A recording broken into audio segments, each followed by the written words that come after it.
Good evening. We were supposed to be coaching today, so this one's done a little bit on the quick. Wasn't expected to be first. Ladies and gentlemen, coaches, athletes, and guests, tonight we are gathered to celebrate the relentless pursuit of excellence, the unwavering dedication and sheer determination of our athletes. As we reflect on this past year, we're reminded of the countless hours of training, the sacrifices made, the triumphs achieved. Tonight is not just about honoring individual achievements, but also about recognizing the collective spirit that unites us all as legends. First and foremost, I want to extend my heartfelt gratitude to all the athletes who have poured their hearts and souls into their respective sports. Your commitment to pushing the limits of your abilities inspires us all. Whether it's on the track, the court, the field, in the pool, or the rink, your passion for the sport shines through in every competition. And of course, behind every successful athlete stands a dedicated team of staff coaches, staff sponsors, community coaches. Thank you for your guidance, your wisdom, and your unwavering belief in our athletes. Your leadership not only has shaped them as competitors, but also as individuals of character and integrity. Athletics at Osborne could not and would not have been possible without the dedication and support and commitment from our coaches and staff, and I think they deserve a round of applause.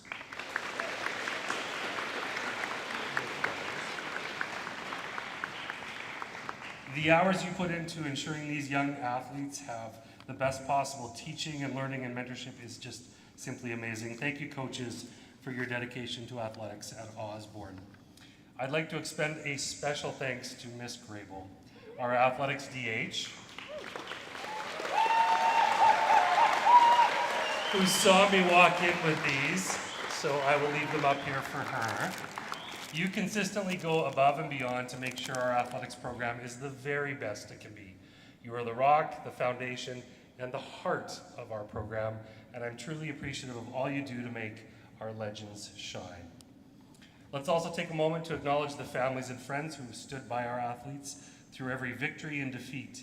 Your love, encouragement, and unwavering support has been the cornerstone of their success. And tonight, we celebrate not only the achievements of our athletes, but the strength of our Legends athletic community. As we honor the exceptional performances of tonight's award recipients, let us remember that success is not only measured by medals and trophies, but by the lessons learned, the obstacles overcome, and the bonds forged along the way. Each of you has contributed to the rich tapestry of our athletic program, leaving an indelible mark that will inspire future legends and generations of athletes to come. In closing, carry the spirit of tonight's celebration with you as you continue to strive for excellence both on and off the field. Approach each challenge with the same tenacity and determination that's brought you here today. Congratulations to all of our award recipients, and thank you to everyone who has played a part in making this year one to remember. And here's to our athletes, the coaches, the families, and the supporters who make our Legends athletic community truly extraordinary. Cheers to a night of celebration, camaraderie, and the endless pursuit of greatness. Thank you.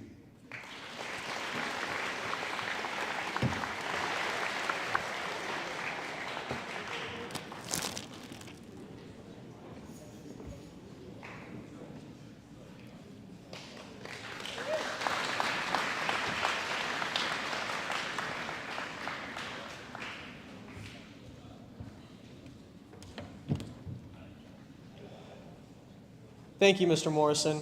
Those are some great words of wisdom. Now, Grael gets her first chance up at the mic, but unfortunately, it won't be her last.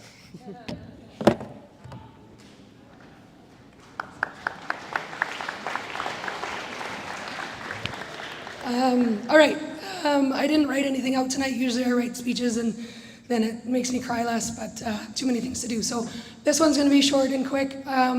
We're acknowledging a lot of you tonight for a lot of the characteristics that are important in our athletes, both on the court and out in the real world.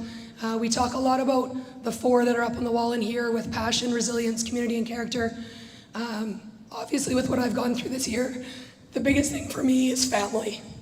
The families that we make on each of our teams, I know coaches and players, I don't take it lightly when we think of you as our second set of kids or surrogate kids. but we consider you guys part of our family. I know the teams that I coach, a lot of times family has been our, cheer or whatever that looks like, but 4.5 months ago or whatever January 22nd was, I didn't know if I'd get to stand here today, but you guys have been the reason that I've come to work every day. You guys have been what keeps me going, seeing that you guys are going through the similar things, right? My fight isn't any harder or more difficult than what some of you guys might have at home. And I just want to tell you guys how much I appreciate the amount of you that have popped by to my office to check in on me, to see how I'm doing, to see how treatments are going. I'll share something. Tomorrow's a big day for me. I find out if the chemotherapy is working. So tomorrow will be a big kind of milestone for me. I'm 11 chemo sessions down, and hopefully just 4 more to go. So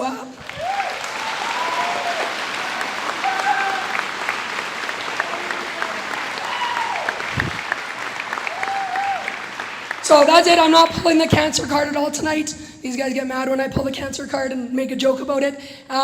But again, you guys have been the reason for 4.5 months. I have not missed a day, and I am so happy to be here, and I plan on being here at the same time next year. So I love you all. Thank you.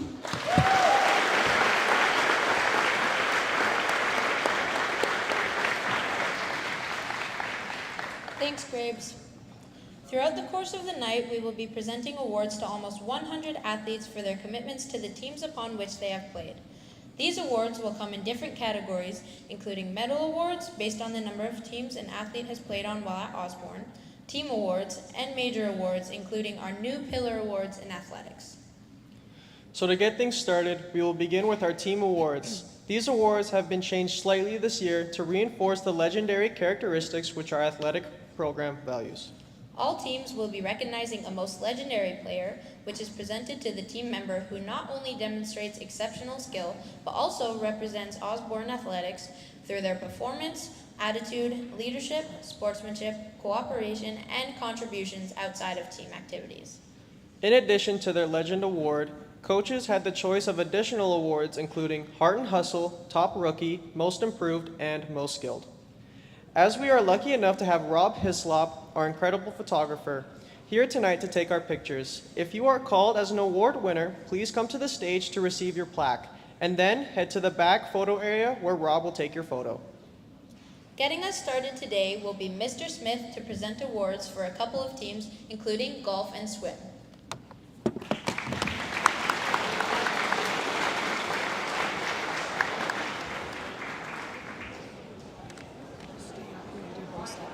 Sweet.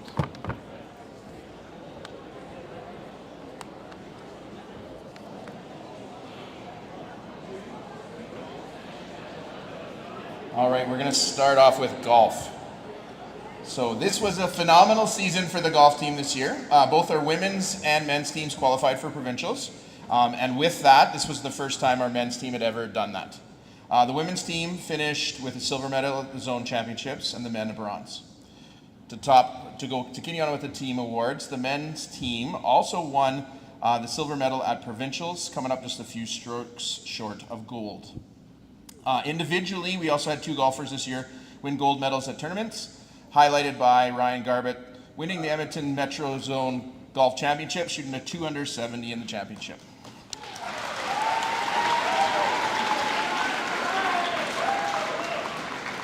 We are excited, and again, thank you to Ms. Scamo. Ms. Scamo also helps me out with golf, dealing with the 2 teams that we have. We are excited this year to be able to present the most legendary award to 2 very deserving recipients. Both of these individuals have been members of the golf team for 3 years and have continually been working on their games.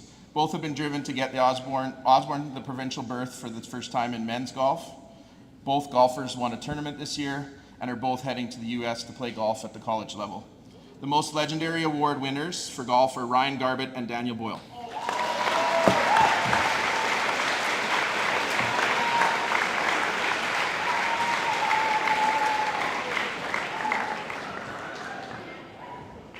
Congrats. Thank you. Congrats.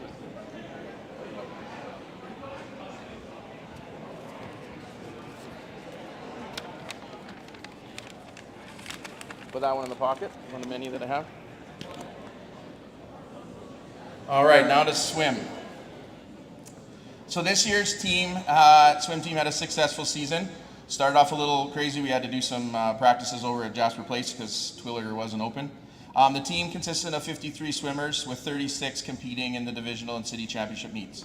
As a team, we won 23 medals at the city championships and set 2 new city championship meet records in the junior women's 100-meter individual medley and the 50-meter breaststroke. The first award, so we've changed up for this one, is the first award that I'm going to give out is actually to our top rookie. So this award will recognize an athlete who's new to the team and has a major impact on the season. So this award winner was super committed to the team by rarely missing a practice. I was also super impressed at how hard they worked at making their skills even more efficient and increasing their speed in the water. Their greatest impact came during the championship meet when they won 4 medals, 2 silvers in the 100-meter free and freestyle relay, and 2 golds in the 50-meter free and medley relay. Even more impressive was they competed in both relays as a grade 10 in the grade 12 category. The 2023-24 Rookie of the Year for swimming is Harris Lee.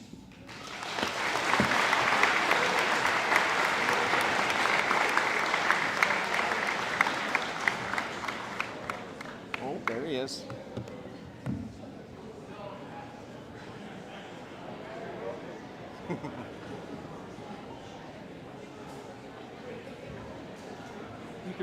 You're welcome. Okay, so head up that way and then take a picture.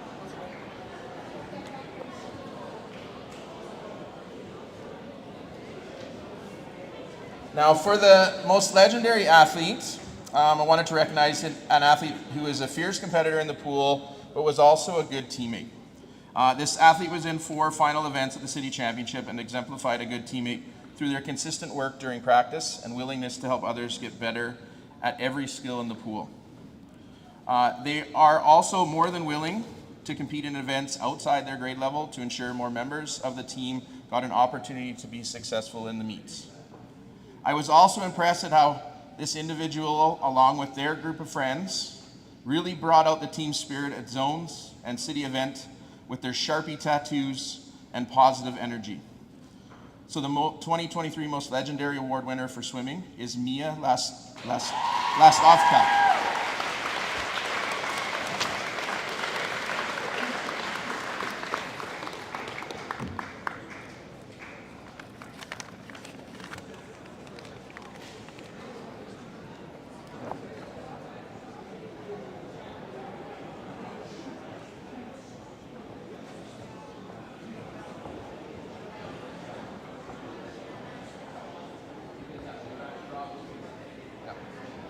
All right, I'm all done.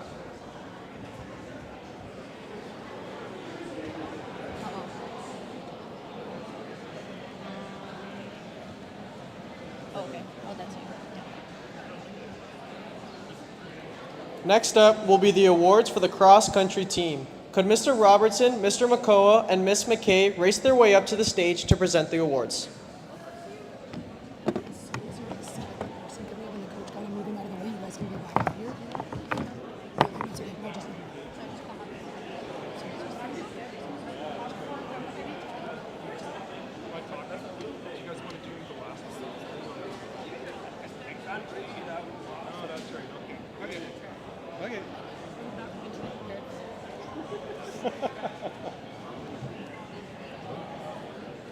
All right, so thank you.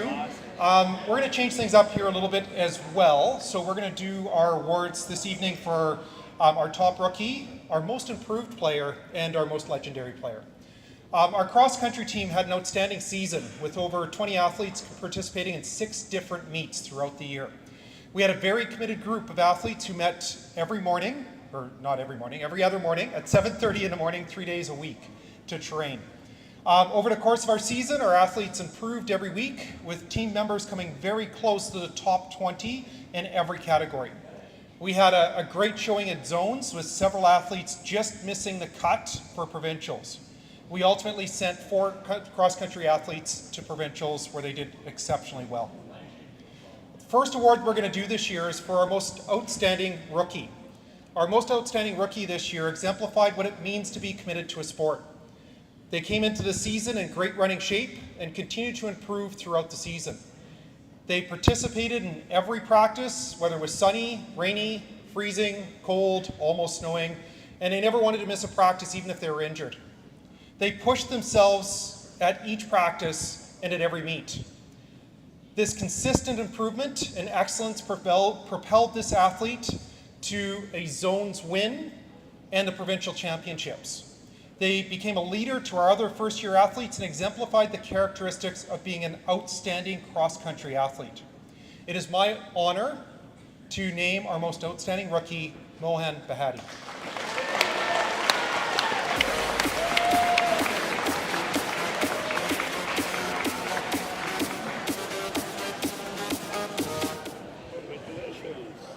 Good job, Mo. Way to go.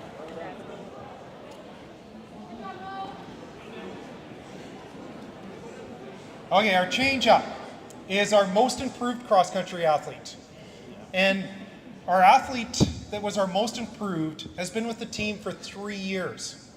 Each and every year they've improved just a little bit more, ultimately making it to the provincials this year for the very first time. They're the epitome of focusing on their skill development and practicing towards personal running improvement. They are a quiet leader, leading by their example through their commitment, their hard work, ultimately showing their teammates that hard work and dedication lead to outstanding results. Our most improved athlete for the cross-country team this year is Cassie Ross.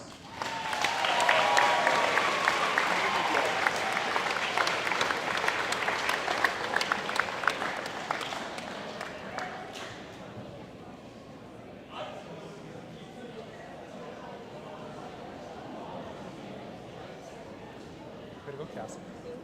You're welcome. Congratulations. Cassie. Okay, our final one, our most legendary athlete this year, started with our cross-country team in grade 10. Their commitment to the team was obvious from the very start. They came into each season prepared and optimistic about their ability to achieve a starting position at the provincials. Although they initially were startled by the starting pistol, they continuously challenged themselves and their fellow teammates to improve and strive towards excellence. They led the team over the past 2 seasons by example, showing what it takes to be a legendary athlete and runner. They were consistently pushing for a top spot in every single race that they had and every single race that they were at throughout the season. They went to every single race that they could compete in and pushed all of the other cross-country athletes to improve, not through their words, but through their actions and their commitment. This athlete exemplifies what it means to be legendary. Please help me congratulate Jonathan Lee as cross-country's most legendary athlete.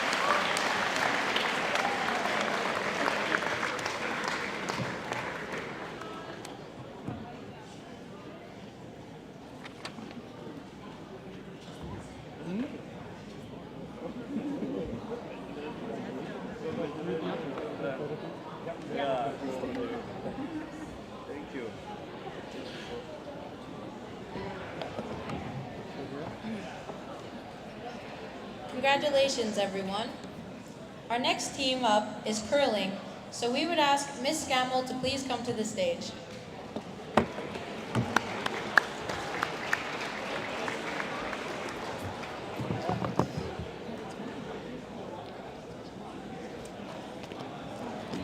Doesn't matter which one. Is it both?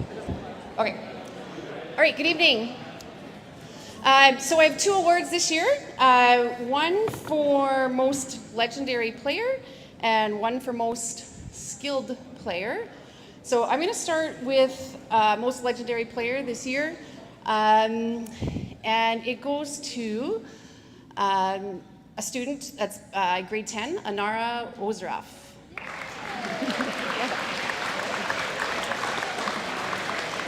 So Anara's been a very welcome addition to the curling team at LO this year. She's in grade 10. She brings with her a lot of experience and expertise, which helped to lead our ladies team to the final game of the zone championships this year. Anara models the pillars of being a legend.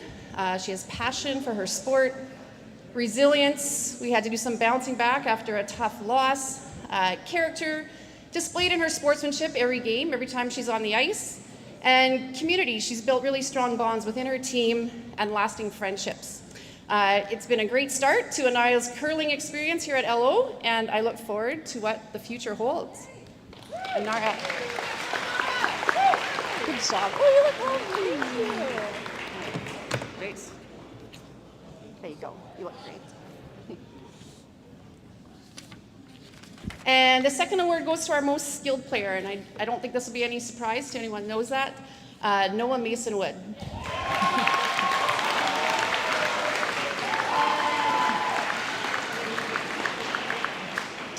So I've had the pleasure of working with Noah for the past 3 years with curling. He's very passionate about curling, and he's an amazing curler. The team he played on outside of school even went to nationals this year. So even though Noah's an elite curler, he takes the time to teach others on the ice. He recruited some of his friends this year, which was great, so that they could understand what he loves about the game. Noah models sportsmanship every time he steps on the ice. He's competitive, but would not think twice about giving advice to a beginning curler on another team.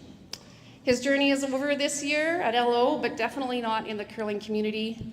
I hope to watch you one day in the Briar. Great job.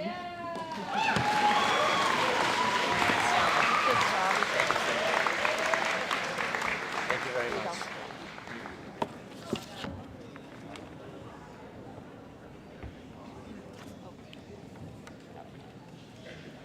Congratulations. Staying with our individual sports, we would like to recognize our wrestlers. So if Mr. Burke and Derek could please come up to the stage.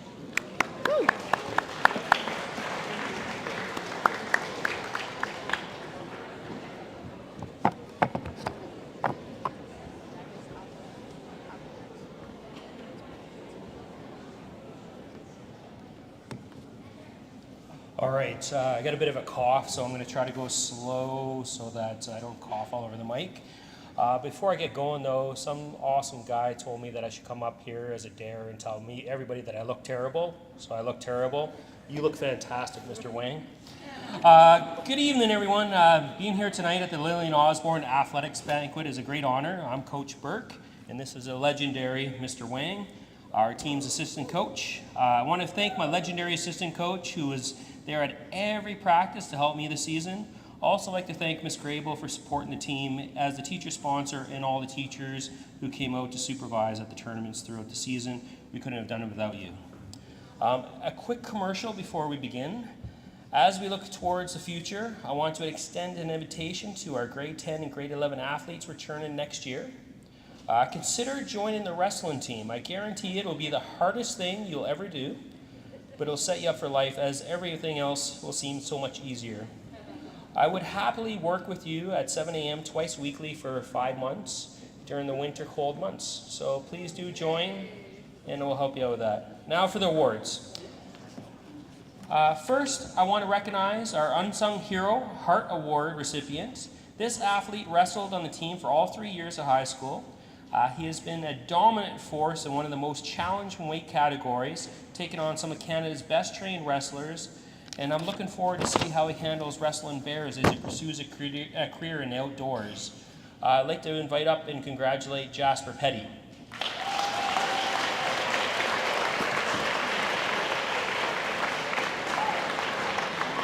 That's a solid hat.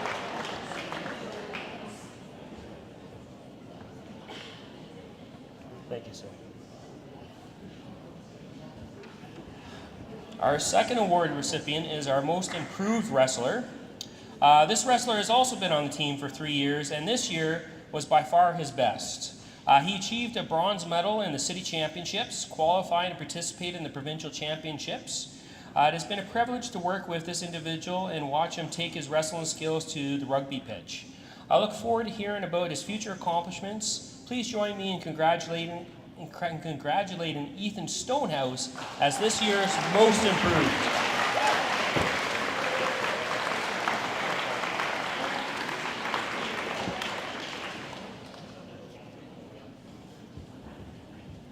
Good job, buddy. All right. Lastly, I want to, second recipient, good, yeah. Lastly, I want to highlight the achievements of our most legendary player. I've worked with this elite athlete wrestler for 8 years across thousands of hours of practice, training camps, and tournaments. My favorite accomplishment is knowing that she will graduate this year with honors with distinction and has been accepted into the U of A Computer Sciences program. As a wrestler this year, she came second in the city championships due to an unfortunate mistake on my part. There was a 3-way tie for first place, and I told her to beat her next opponent as quickly as possible. She went out and beat that person in 12 seconds. Then I found out that she lost first place by 1 point total because they actually did a score. It was by points, not by how fast you beat the person. So I cost her the city championship. But she made it to provincial championships, went out and beat that person 10-0 in 18 seconds at the provincial championships to make sure that that person was down. With a pin. The average time through her high school career of a wrestling match lasted 14 seconds. She finished 4th at provincial championships, the best female showing for Edmonton, and only lost to others who went on to national medals. I'm excited to know she will continue to coach with the Edmonton Wrestling Club in my footsteps, and will also be a referee, which on several occasions she has informed me she is of a higher tournament ranking than I am. Please give a big applause to our team captain, most legendary player, and my daughter, Cassie Burke.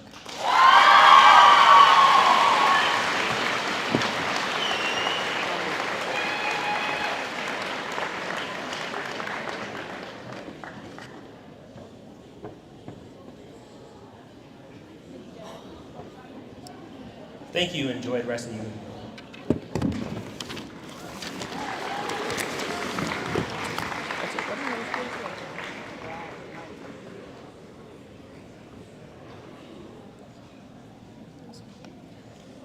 Out of our 3-time provincial champion badminton team is up next. Could we please have Miss Yin please make her way up to the stage to present the badminton awards?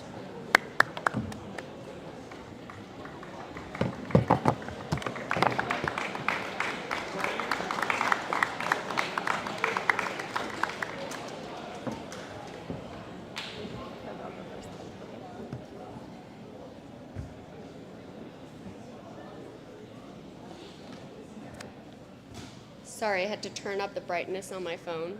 Slowly going blind. Okay. All right, so this year we had the privilege of coaching 23 incredible badminton players. They exhibited unwavering strength and determination, emerging victorious in every exhibition match, battling fiercely against some very tough opponents, and successfully defending both our city and provincial champion titles for the 3rd year. Each of you have made us immensely proud, not only for your achievements and growth, but also for the support you extended to one another. To our exceptional grade 12 athletes, we will deeply miss your presence, leadership, and goofiness, of course. And then to our grade 10 and 11 athletes, we look forward to seeing you grow in the next season. Congratulations on another incredible season, everyone. There you go.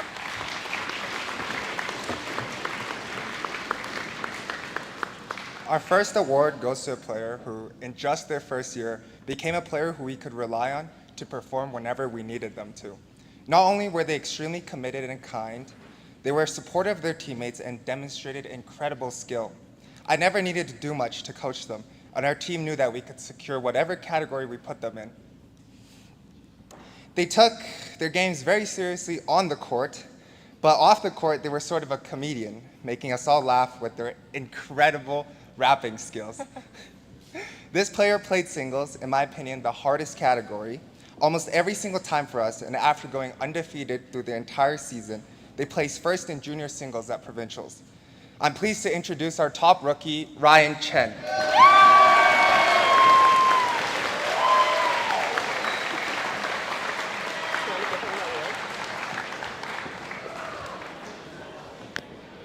Good job, Ryan. Yeah, good job. Okay. Here you go. 2 drops up.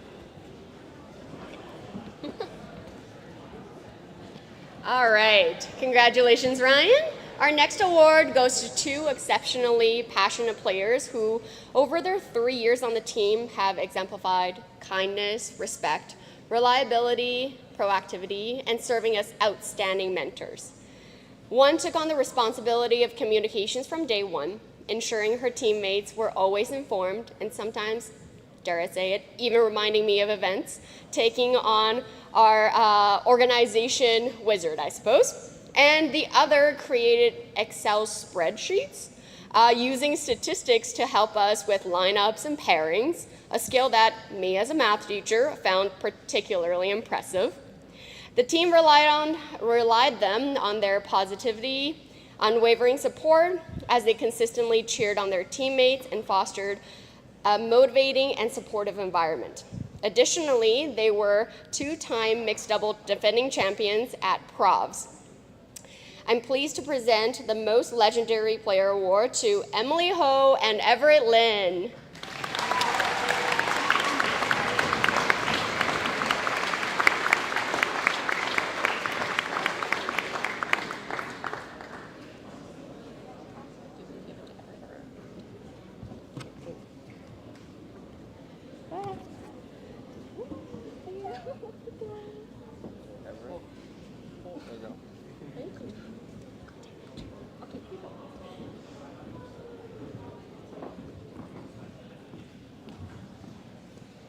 Now we would like to recognize our track and field athletes. So could Miss McKay and Miss Reeves please come up to the stage to present these awards?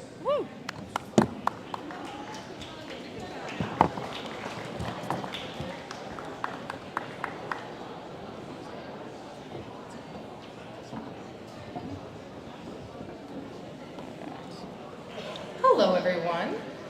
So this year was a record-setting year for the track and field team, as we brought over 40 athletes to our meets, and 21 of those who then qualified for cities. Now we are moving forward with 5 individuals who are going to be competing at the provincial level later this week. It's an honor to present now our top rookie award to 2 outstanding individuals who have truly excelled this year. Their performances have not only broken their own personal records, but have also stood out at each track meet. They both have the ability to push themselves in the pursuit of success, and their dedication, hard work, and remarkable talent have set them apart as exceptional members of our team. We look forward to seeing what they will do next, especially as provincials are coming up this week. One is going for long jump in the 200, and the other is going for the 3,000 and 1,500 meter races. Please join me in congratulating this year's 2 top rookies for track and field, Jacob Fetchner and Mohan Bahati.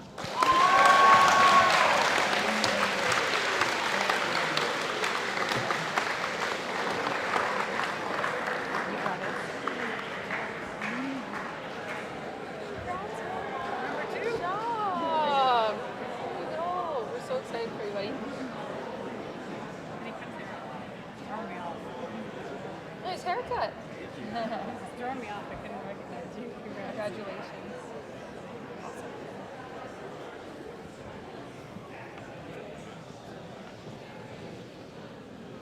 On to our next award, the Legend Award.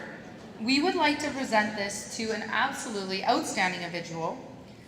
And this award is going to recognize someone who has shown incredible commitment over the past 3 years, both on and off, but mostly on the track. Our recipient has consistently been a top performing legend and is always representing Osborne with excellence. She has excelled in the 100, 200, long jump, and triple jump, dominating these events and taking home numerous titles. Her remarkable talent and determination have even led her into the city record books for triple jump. Beyond her athletic achievements, she's always humble and kind to both her teammates and opponents. Her dedication, hard work, and sportsmanship make her a true role model. Please join me in congratulating Addison Lauer.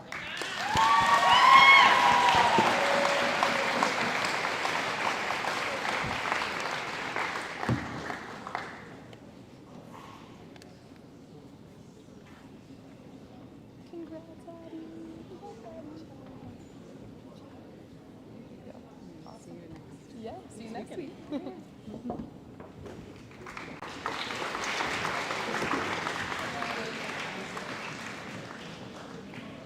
Next up, we have the awards for our football team.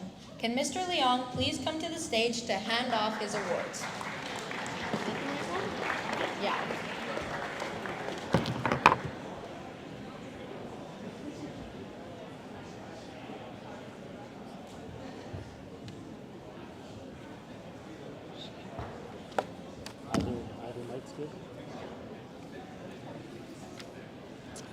All right, first and foremost, I just want to thank all the players for a great season.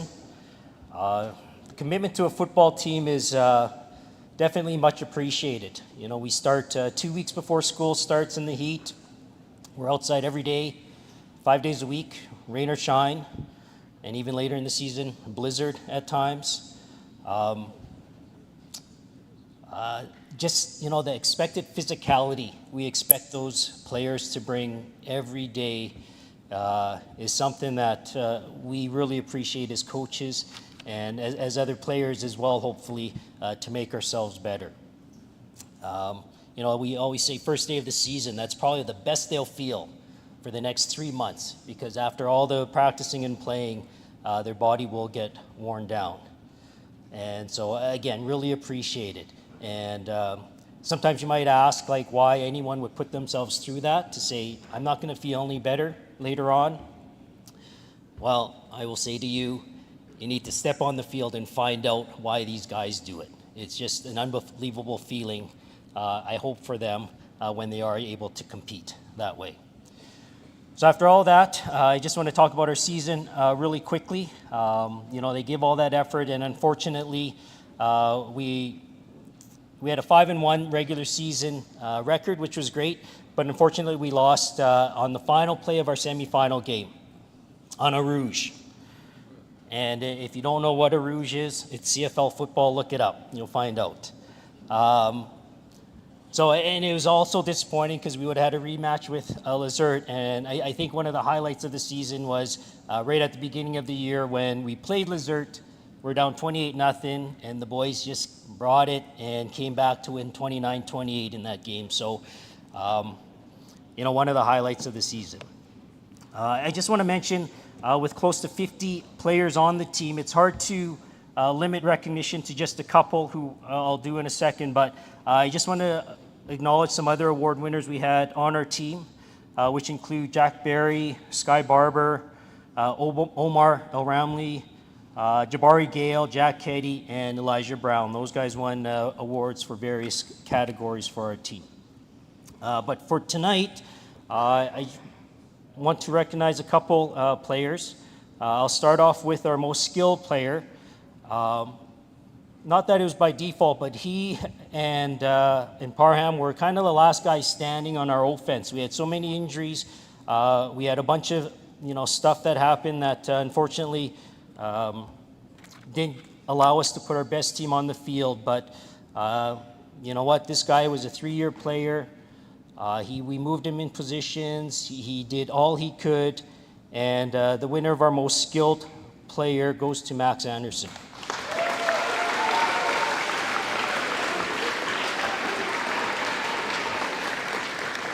This one's smaller. This one's smaller.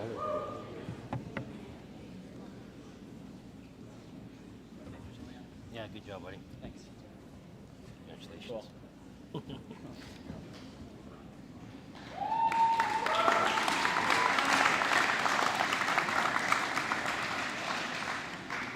The winner of our most legendary player goes to a guy I remember when I first met him. We were just coming off the COVID season. We were trying to, you know, get football back on the field, and he just showed up. And from that day one, you could just see how committed he was to coming and playing. And as I talk about the physicality of the sport, this young man was an O-lineman. And you can imagine, like, through practices and games, all they do is butt heads with the biggest guys on the other team. And day in, day out, he just came. He was a leader within our team. There's no way he was ever shying away from a battle, and that's what we wanted from him as a leader for our team. So our most legendary player award goes to Trippin Bannister.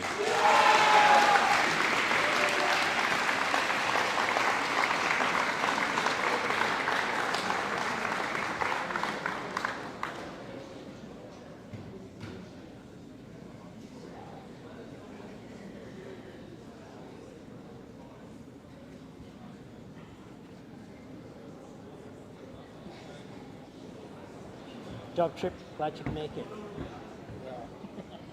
Awesome. All right, yeah, no problem. I'll follow you.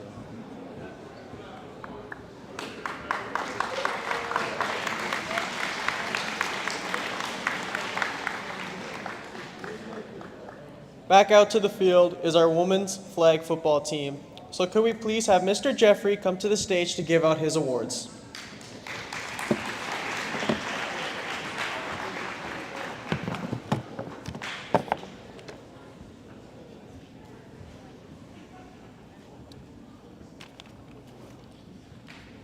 Thanks, I just need one of these. Okay, there we go. I'm just talking into this. I know. So I just want to say thank you to Mr. Klaus, who couldn't be here tonight. We've done this team together for the last number of years, and we've had a blast. And unfortunately, he's not able to make it tonight. We had a fantastic season. We finished the league first in the league. We were 7-1. We had 237 points for and 79 against, which was far and away blew everyone out of the water. We unfortunately had a bit of a rough playoff. We beat Ross Shep in the quarterfinals and then lost a close one to Strathcona in the semifinals. And this is after beating Strathcona the year before to win cities. Unfortunately, we didn't win it all, but man, have we come a long way since we first started playing. I just remember the very first time that the girls got together, and they got together and had a huddle, and they're like, oh, we're like real here. This is like big time.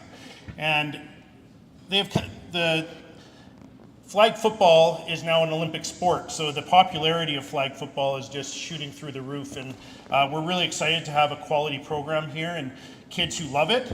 And we've had a number of our athletes went on and played for the provincial team at nationals, so it's an amazing sport that we can be proud of at Lillian Osborne. I'm going to start with our Heart and Hustle Award. So just somebody who has given everything to our team. This is an integral player for us. We couldn't have done it without them. I would like to just leave it at that because they are our quarterback, Shea Burns.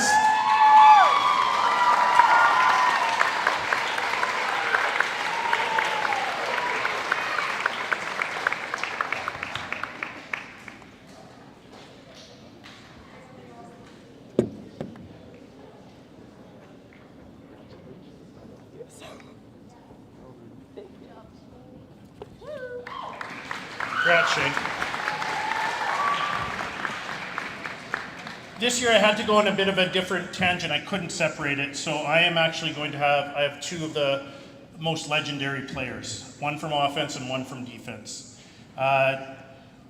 These two are very critical to our success, obviously, and they're just amazing leaders, amazing team players.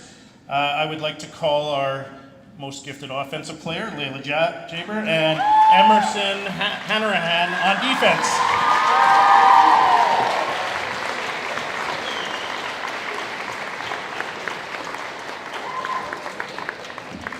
And while you're waiting for them to come up, do you guys know what play you should be most suspicious of in football? The QB sneak.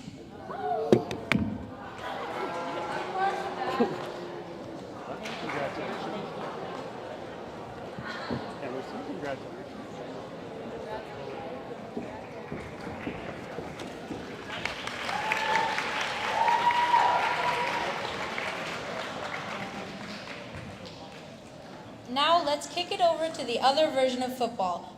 So could Colin and Roshan please come up to present the awards for indoor soccer?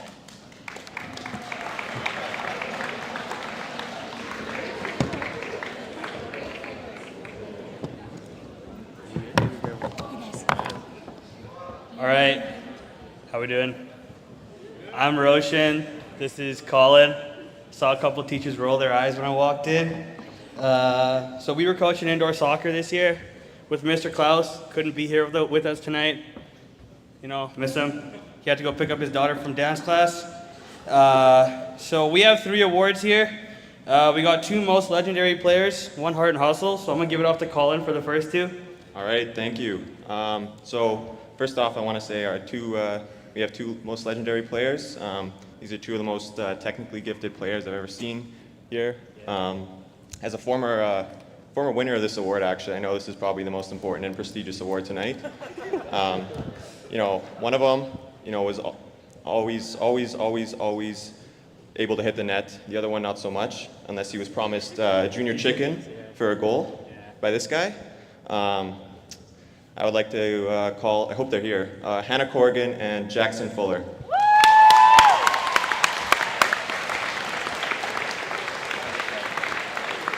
Oh, Hannah's there.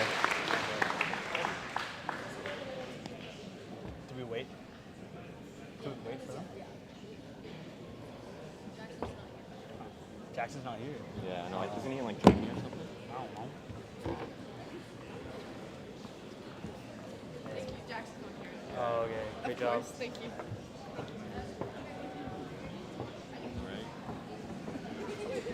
All right, so for our Heart and Hustle Award, we got a player that brings the passion. This guy plays for the badge. He makes those tackles. He runs around the field, gets those yellow cards. Can't ask for more from a player like him. We got Luis Arizia, if he's here.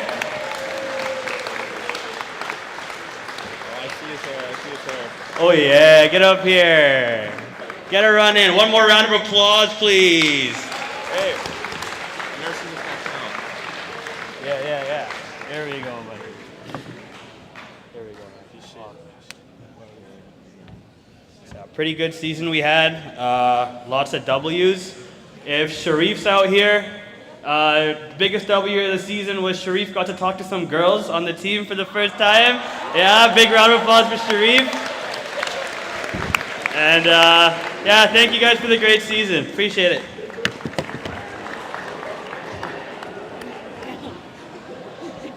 Thank you. Now we will move on to the court and start off with volleyball awards. Could Miss Reeves and Coach Victoria please come to the stage to present awards for junior women's volleyball?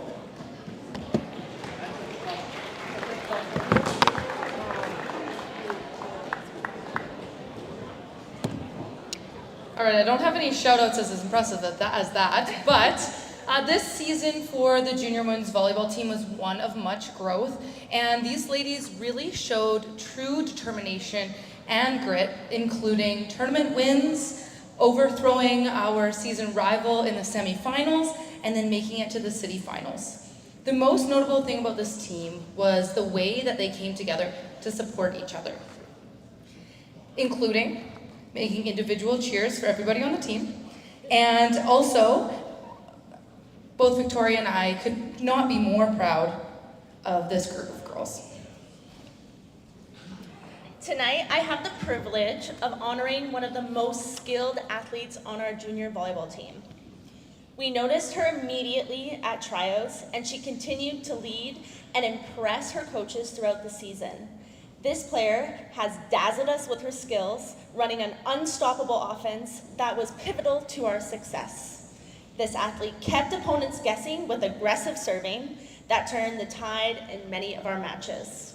Beyond their exceptional skills, what truly sets this athlete apart is her unwavering dedication and positive attitude. We can't wait to see all the incredible things that you will achieve in the future. Please join me in celebrating our most skilled athlete, Kayla Mack.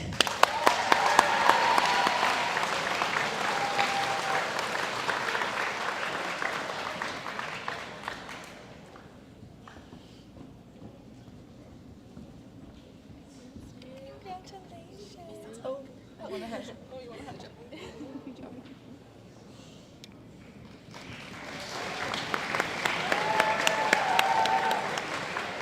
This next athlete's presence on the volleyball court was nothing short of legendary, and thus she is receiving the Legend Award for the junior volleyball team. As her coach, I've had the privilege of witnessing her evolution over the past number of years, and her promising talent, it turned her into an absolute offensive powerhouse. all while she maintained an absolutely humble demeanor that uplifted those around her. This athlete was not just a force to be reckoned with on the court, but she was a beacon of leadership and consistency. What sets her apart is not just her incredible skill and athleticism, but her unwavering dedication to her team.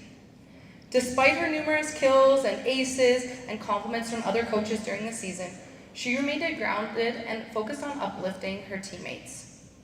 She leads not only with her voice, but with her actions, setting an example for her teammates to follow. But perhaps what excites me the most is that I know this athlete's journey is far from over, and she possesses an unlimited potential. I have no doubt that she will continue to push the boundaries of excellence in volleyball, inspiring those around her in the process. So tonight, let's not just celebrate her achievements, but the person she is, a true leader, a fierce competitor, and a humble champion. It is my honor to have coached her, and I'm excited to see where her journey takes her next. Congratulations to the Junior Girls Legend Award winner, Marisol Boulay.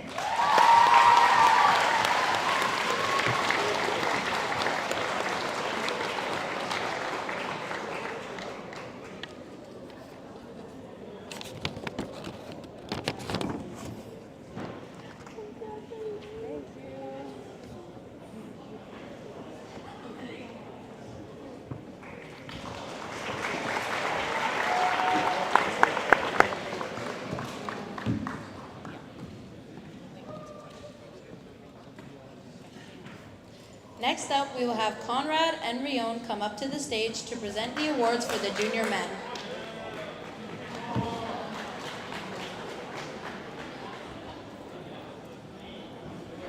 Thank you. What's going on, everyone? I had the great privilege of coaching the junior men's volleyball team this year with my friend Ryan, and it was a blast. But unlike some seasons, ours did not start off great. In our first game, I remember we went through tryouts. It was awesome. I was super stoked for this year. Super stoked about the group of guys we had. Everything in practice was great. And then we went to our first league game. We drove all the way out to SCA in the middle of Sherwood Park, and we lost in 5 sets. And I think we gave the other team at least a third of their points off of missed serves, foot faults, and just out of rotation, which was awesome. It meant that we had a long way to grow that was easy to fix super quick. The next little bit of our season, we went 2-3 at the beginning of league, and I wasn't sure where we were going. And then we went to the Page tournament, and everything kind of just clicked for us. We won the Page tournament, and then from then on, it was just ours. We went 4-0 in the rest of the league, despite some injuries and players missing different things. We went into our playoffs as the 4th seed, and it turned out that our 4th seed game would be the hardest game we would play. One of our starting players was unable to play in our first game. He had pink eye, which really sucked, and so he couldn't play our first game. We went to 5 sets, and then from that on out, it was just smooth sailing. We 3-0'd our next game. We won the final 3-1, and it was just an incredible group to be a part of. Besides our on-course success, I watched this team grow not only as volleyball players, but also as young athletes. As a team of mainly grade 10s with 3 grade 11s, it was a huge adjustment to high school, but it was awesome watching you guys grow up as people and find your way. This team will stick with me as one that just wanted it more, with guys who are willing to learn and love the sport, and you guys really just made me love volleyball more, and so I'm thankful for that. I'll see you guys probably at EVP sometime this summer, and we'll get playing again. I also want to thank Ryan for joining our team this year and being a part of our coaching staff, which is awesome, and Charles, if you're out there, if you watch this later, thanks for being a part of it when you could. The awards I'm giving out this year are the Heart and Hustle Award and the Most Legendary Player. The Heart and Hustle Award goes to a player who impacted our team in a way that didn't always show up in the score sheet, but made a huge impact in the life of our team. This person was always on time, always wanted to learn more and grow as a player, and always encouraged the team regardless of the outcome of the game. I never had to tell this person twice to cheer or get loud, and often they did it without even being told the first time. They almost always asked for tips and advice on how to improve, and it made my job to coach them so easy. And this is something that if you've met this person, this is their whole life. This is someone who wants to excel not only as an athlete, but as a person in general, who just desires to be the best they can, regardless if it's sports, school, whatever. And so it's my great privilege to award the Heart and Hustle Award to Somil Tanwani.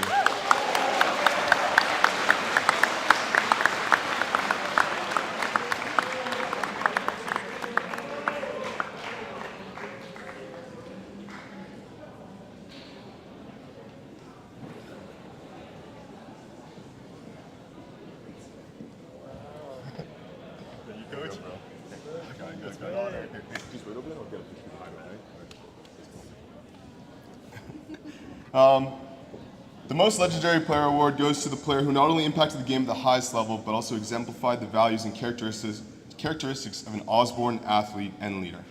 From the jump, I didn't know if this person would be it, mainly because I'd been this person's camp counselor when they were in the 3rd grade or something like that, and they annoyed me to no end.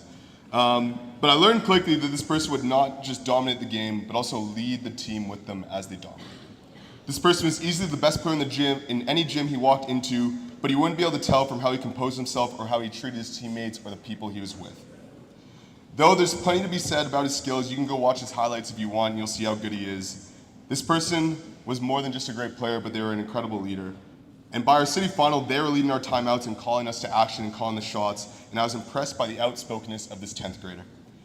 Your character never ceased to amaze me, and it is a great privilege to be a part of your journey as an athlete and as a person. The most legendary player award goes to Jaden Lee.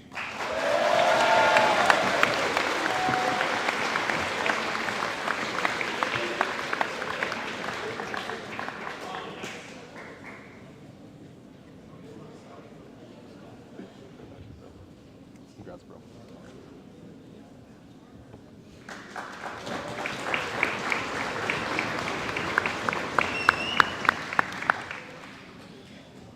Keeping with the swing of things, can we have Miss Grael and Tashi come up to present the Senior Women's Volleyball Awards?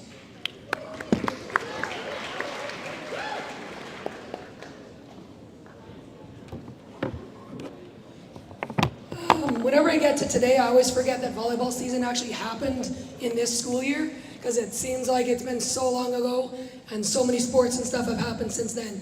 So recapping back to our season, the girls surprised both of us, I think. We started out a little bit rocky, pushing some games to 5 sets that we shouldn't have, but coming out in favor in games that we needed to win when we needed to win them. We got into the playoffs and things they clicked. The girls came together as a team. They were, as I mentioned before, a really big family, and much to our surprise, we knocked off the #1 team in the city going into playoffs, and we won in our own gym. So the girls won the first Tier 2 city championships for girls volleyball, so congratulations to the senior women on that accomplishment. And I'm going to hand it over to Tashi to present our award winners. Perfect. I'm not known for long speeches or smiling, so you're in luck because it'll be short and you might get a smile. Our most improved. One thing I will always remember about her is that she always came to the gym with a smile on her face. She brought a positive attitude to each practice and reliably encouraged all her teammates. You could describe her as a sponge, soaking in all the information she could get, and she always had the desire to improve, which was demonstrated in her actions. She was always willing to try new things and frequently asked for feedback. She worked incredibly hard to make those changes as ridiculous as I made them. It was a pleasure to coach her, and congratulations to Josie Schmelz, the Senior Women's Most Improved.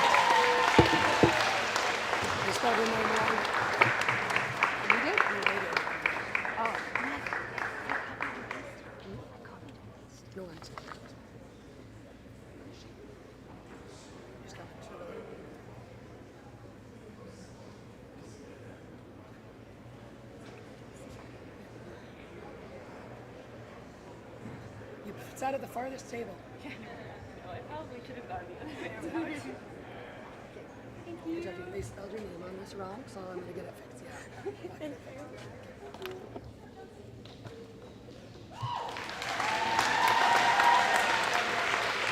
Moving on to our outstanding skill. What do we say about this legend? When we needed a big block, she got us one. When we needed a huge kill, she got us one. When we needed a tough serve, different story. Throughout the season, she proved that she was one of the best and most consistent athletes. She showed up day in and day out and worked hard not only to make herself better, but the team as well. She consistently put our team in a position to compete, but her outstanding offensive and defensive skills on the court led us to a city championship. Defense, we lived her out. And she still had to play defense when she served. It was awesome coaching you this season, and I look forward to working with you at NATE as you move on to your post-secondary career. Congratulations to Maddie Smith, our most outstanding player.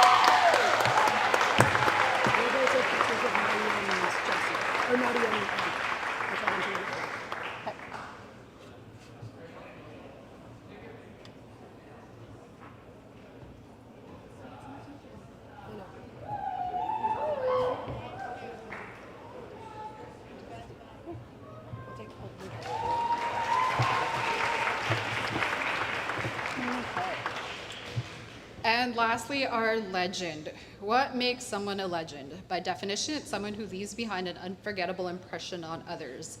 This definition aptly describes the Senior Women's Legend Award winner. From the beginning of the season, her passion and dedication was evident to anyone who watched our team. She took it upon herself to build a culture of hard work, but yet still having fun. She may have looked like the odd man out on the court, but she always pushed her teammates to succeed while creating an environment of positivity while her teammates looked to her for leadership. It was an extreme pleasure coaching you these past 2 years. Congratulations to Emily Erskine.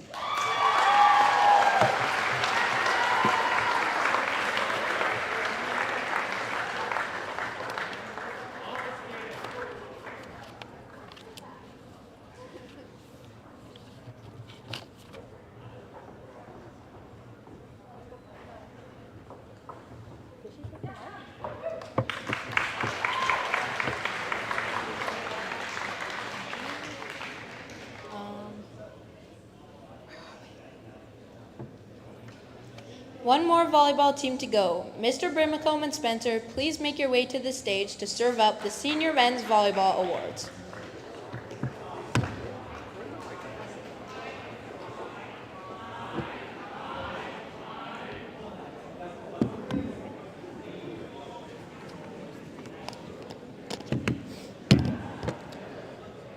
All right, first off, I'd like to acknowledge and thank my assistant coach, Spencer, as well as Brady, who's with us in spirit. I don't know where he is, but he's with us in spirit.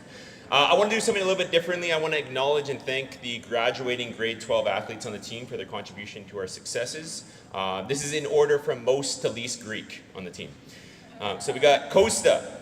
I appreciate your willingness to play out of position even when you might have started to question my volleyball insight having a left-hander swing middle, which is fair. The one positional commonality was that I could pull you off when you were in back row. Soren, you might be in the running for the most confident man in the world. Your swagger spread to your teammates and made everyone better as a result.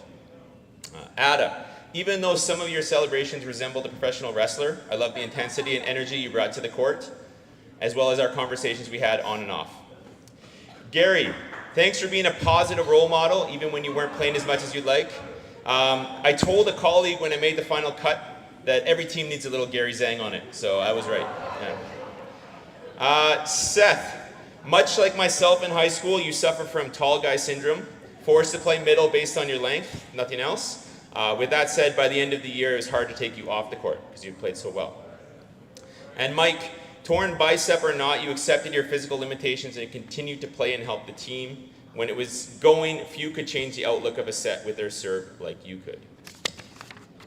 To the team, thanks for the great first year coaching the senior men's volleyball squad. It wasn't the way we'd like to have finished, but going 10-1 in regular season, winning 2 tournaments and over 30 matches overall is an amazing accomplishment. Their first award is for our most skilled player award. This player always looked PO'd on the court. I'm not sure why he was so upset. It should be the other team that had to try and dig his kills that would be kind of looking like that. But he was not only a potent attacker, but also a reliable defensive player. I'm pleased to award the most skilled award to Mike Lefrancois.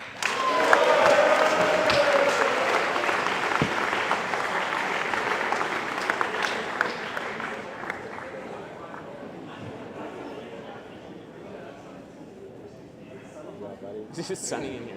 Yeah, go outside.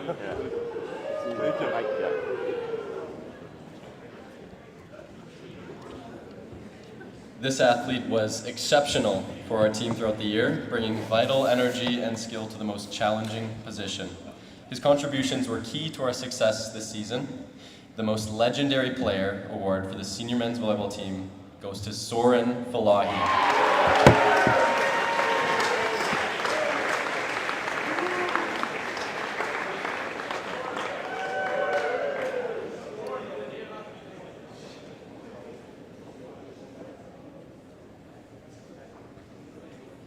Thank you, boys.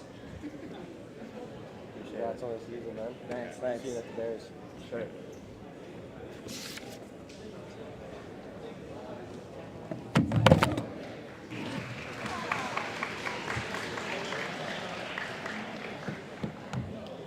Our last set of athletes we want to recognize before dinner are our bronze medal winners. Points are awarded for each team an athlete is a member of. Any medals won at a city, provincial championships, individual awards received, and extra contributions to our athletics program. These points are cumulative for the duration of an athlete's time at Osborne and are added up, and medals will be given out at the end of the year each time an athlete reaches a certain number of points. Once an athlete reaches 15 points, they will receive a minor athletic award represented by a bronze medal, 30 points for a major athletic award signified by a silver medal, and our highest standard is a major athletic award with distinctions, which is obtained when an athlete has 45 points or more and will receive a gold medal. We will be presenting these rewards in groups throughout the night, and we will start the night off with our bronze medal winners. So can Mr. Waters and Ms. Thomas please come up to the stage to announce their recipients. When your name is called, please head onto the stage to see Ms. Grael and get your medal. Then head over to the bleachers area and wait for all the names to be called, as we will be taking a group photo.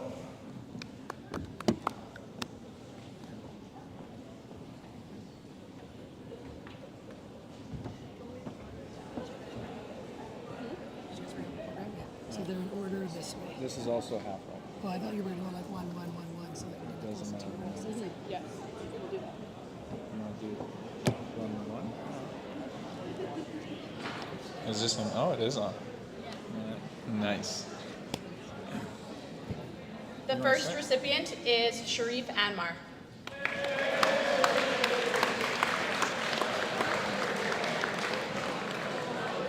Trippin Bannister.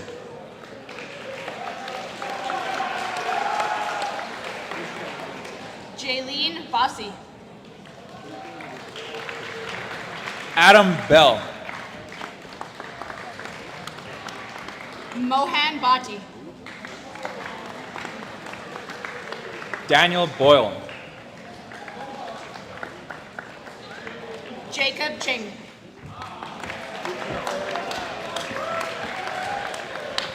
Hannah Corrigan.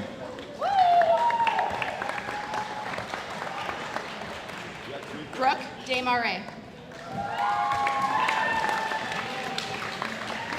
Nathu Don.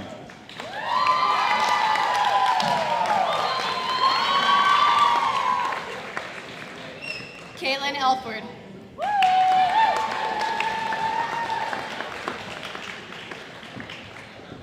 Kareem Amayurgi.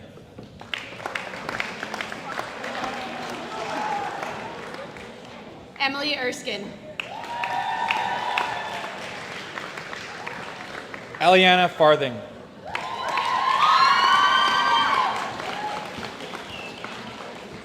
Jeremy Fu.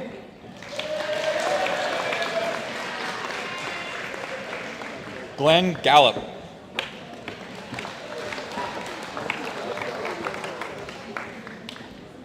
Ryan Gerbut.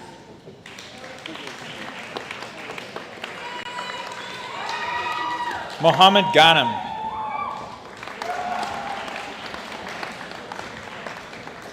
Lauren Hanna. Leah Hotz. Shirley Huang.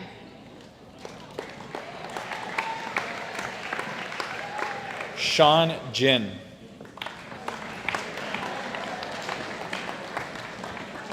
Utah Jong.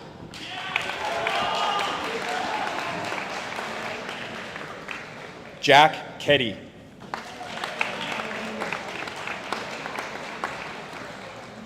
Ada Khan.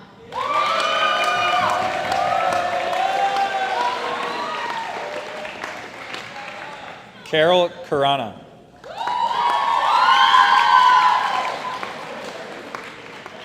Mark Colber.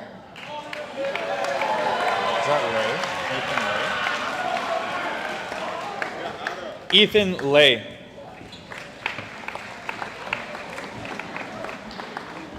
Catherine Lee. Matthew Lee. Jaden Lee.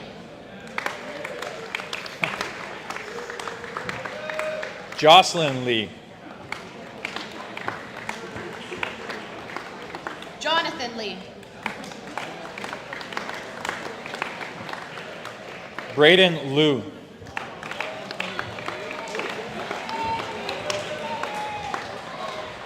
Caitlin Liu.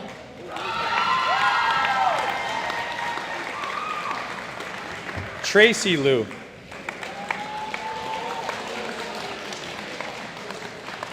Jacob Lowen.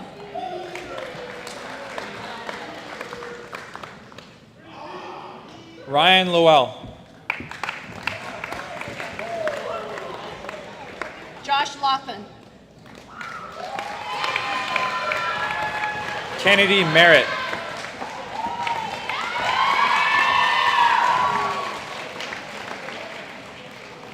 Nikash Naik. Kayla Paul. Bella Palmer. Ainsley Pollock. Cassie Ross. Pearson Shaver.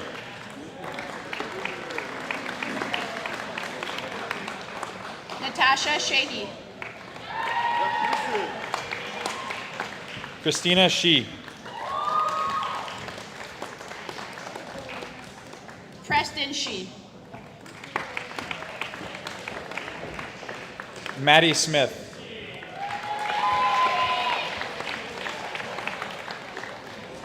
Jada Southcombe.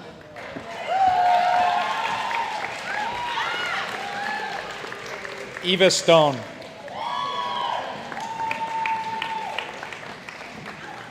Ethan Stonehouse.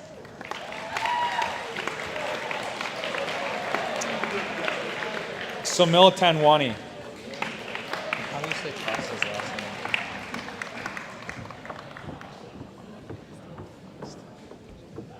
Costa. Samuel Tran.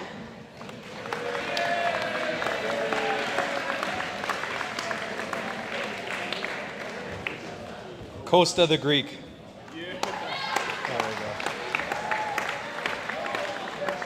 Sophia Wang. There he is. Matthew Wong.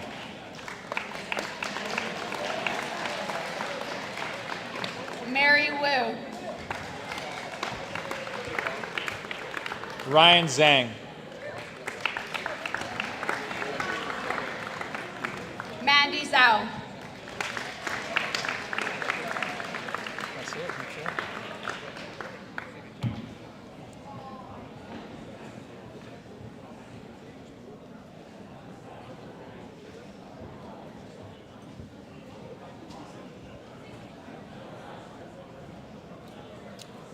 And that concludes tonight's Minor Athletic Award winners. Back to you two.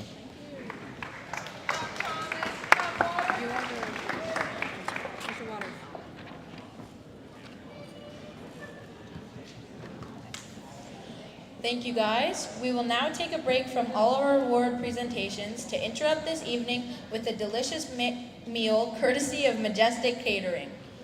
First up to the plate are our coaches. Once they have their meals, we will draw table numbers. Please wait until your table has been called. There will be 3 buffet lines set up for dinner and a separate table at the end for anyone with dietary sensitivities. For any athletes who have not yet signed the coaches' cards on the side tables, please do so during the dinner break as they will be collected when we resume awards following supper. After the coaches go up, luckily enough for table 11 and 30, which is where we are sitting at, they get to go after the coaches.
Let's give a round of applause once again to Majestic Catering for that amazing meal.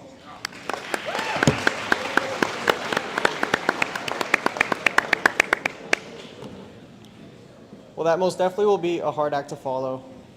But we plan to do it with the Southside Athletics Club scholarships, as alumni representative Ron Oscroft is here to present $1,000 awards to a few members of our graduating class. Please come to the stage.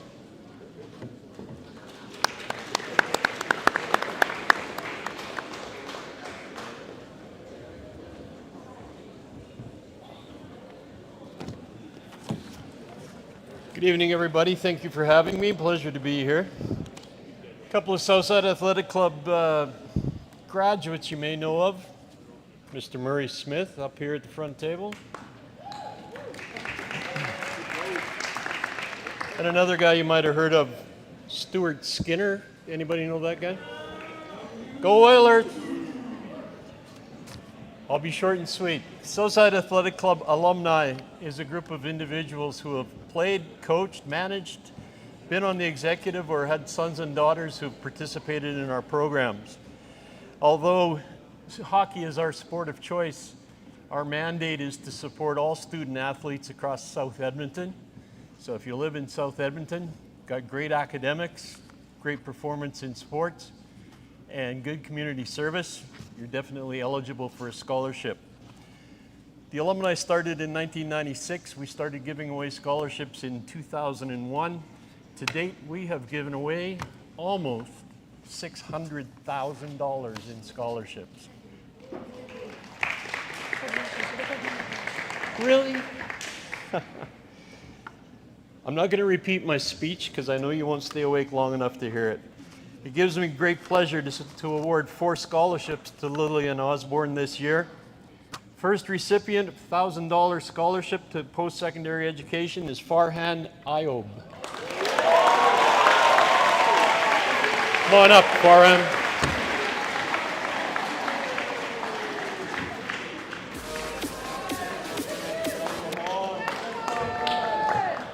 Congratulations, sir. Directions on how to claim. Thank you. Stay up here. I'm sure they want your picture. The next recipient is Emerson Hanrahan.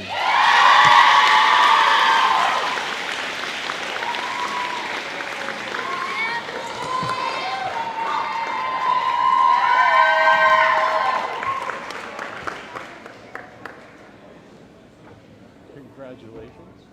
The instructions on how to claim it.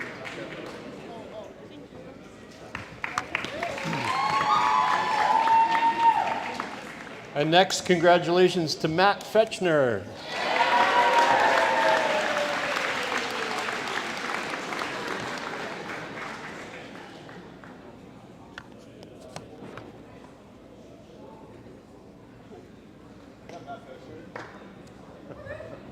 Congratulations, sir. Directions on how to claim it or anything? Thank you. And last but certainly not least, Emily Erskine.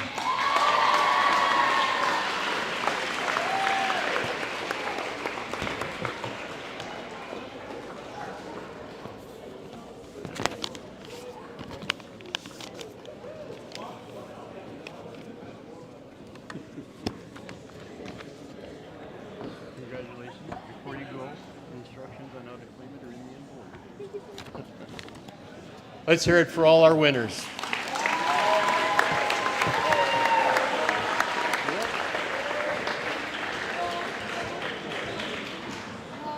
Ron, can you go to the back with them and we'll get a picture with you and the others?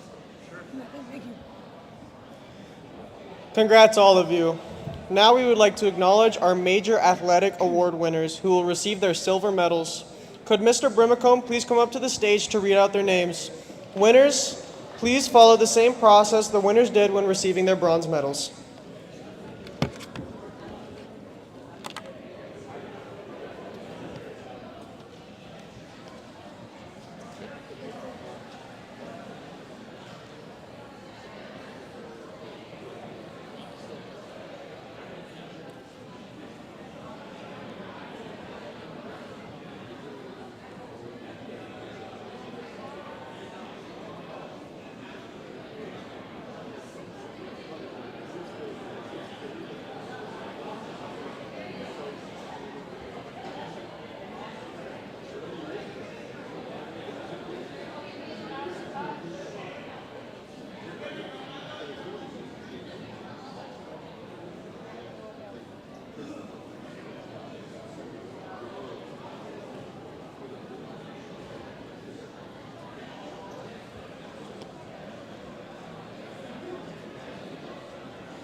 Yeah.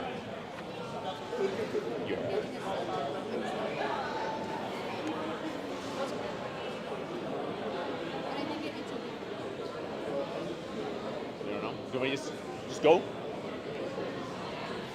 Just go ahead. Yeah, just go ahead. Okay.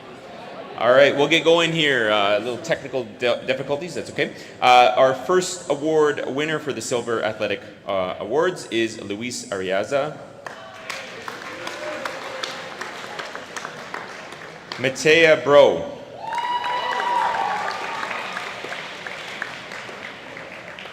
Ryder Brown.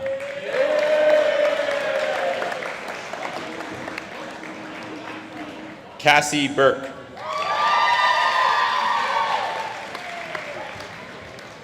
Shay Burns.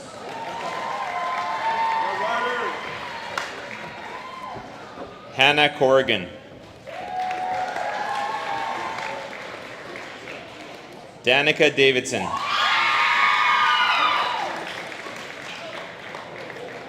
Ria Dariwal. Halen English. Soren Falahi. Mason Fenna.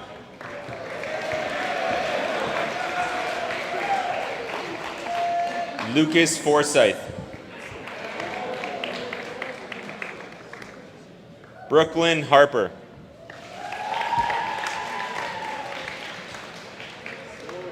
Cooper Heschuk.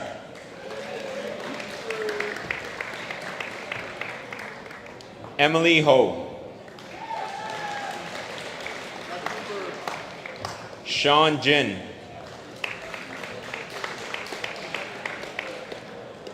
Nancy Key. Mike Lefrancois.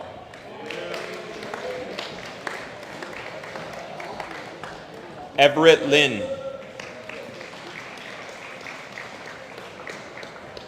Josh Laughlin. Next round, though. Next round. No, next round. Joseph O.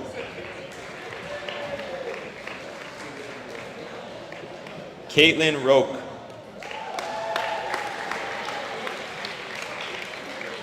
Cassie Ross. Pearson Shaver.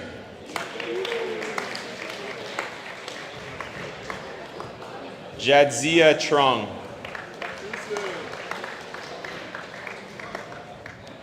Campbell Wood. Lily Wood. And Maggie Yang.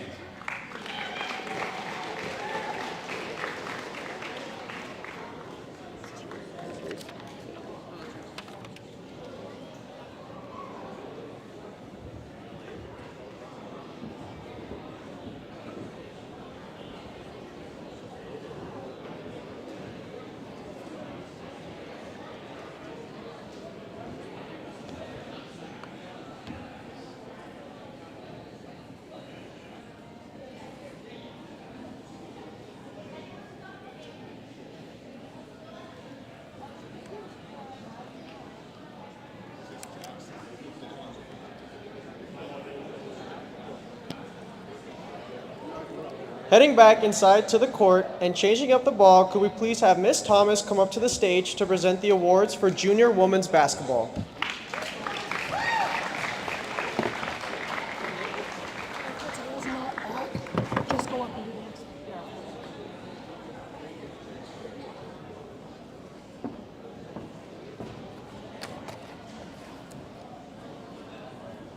So this season, I was fortunate to coach the junior women's basketball team alongside Maddie Butterfield and Harpriya Gill.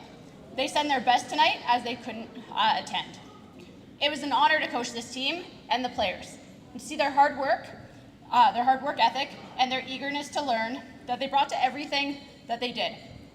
They showed up ready to work for all of the early morning practices, which isn't an easy feat. They were committed to bettering themselves and being great teammates.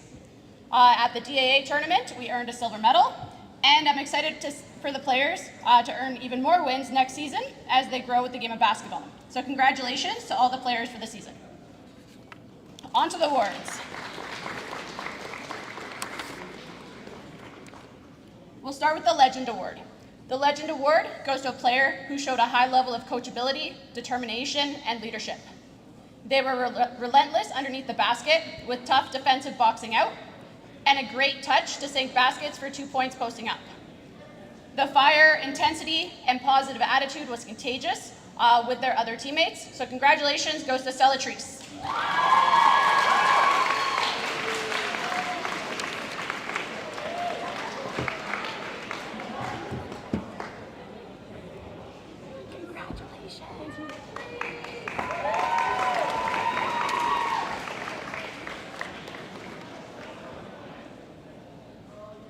The most skilled player of the team was a player who has incredible ball handling skills and fierce tenacity. She has the ability to control the whole court offensively and puts lots of ball pressure on defensively. She would set the tone for the defense with great body position and reactions to steal the ball.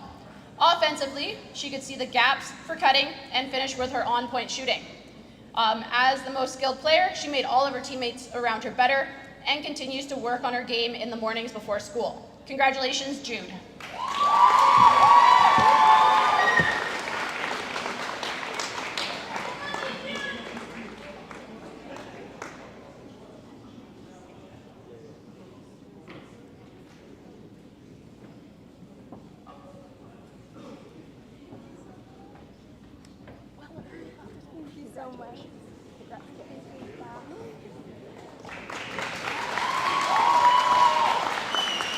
Now back to the MCs.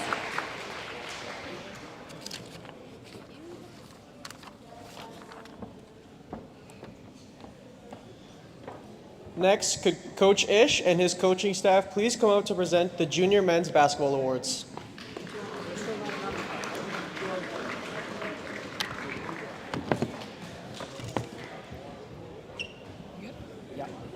Before I start, though, I have a question for you. Are you going to make practice today? I hope everyone's having a great evening. On behalf of the junior men's basketball team, I'd like to take a moment and thank everyone who played a part into our season, from all the teacher sponsors. I know there was a bunch of us who tried to make it out, whether it was St. Albert, Sherwood Park, wherever it was. So my sincere thanks for that. Sorry?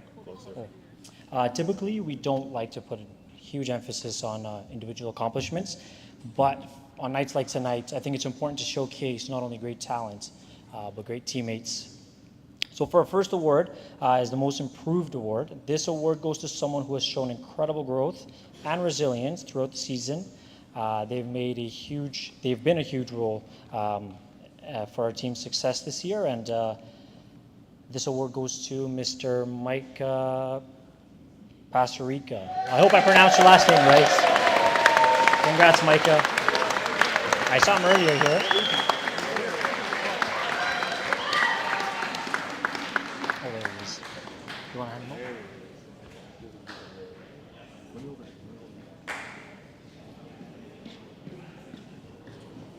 Congrats, Micah. I should shake your hand. Sorry, this is formal. And then we'll take a picture at the end. And on to our second award. The Most Legendary Award goes to someone who gives it their all on and off the court, impacting the team's success on both sides of the floor, and demonstrates great leadership. This year's Most Legendary Award goes to Mr. Eric Sway. Congrats, Eric.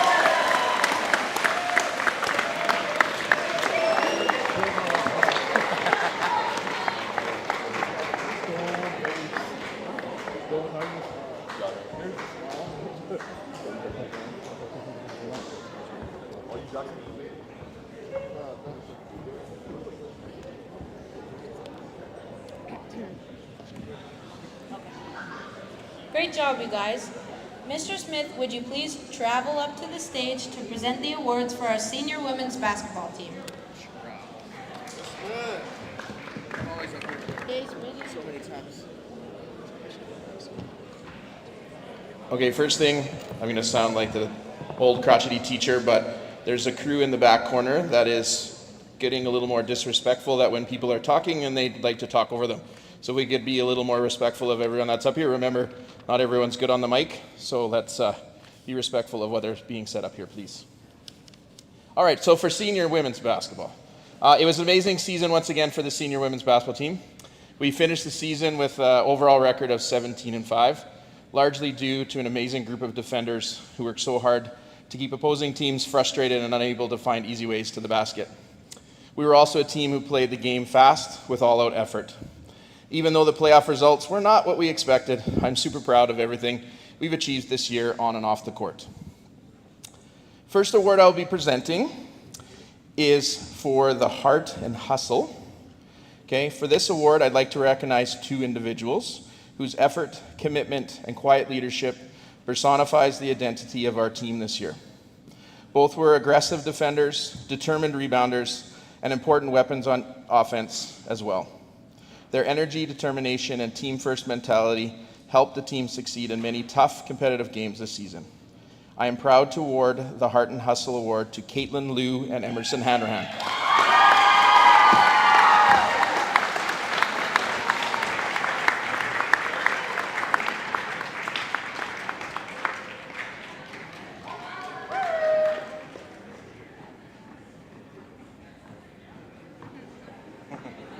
It's always when I feel short too, when these girls come up from there.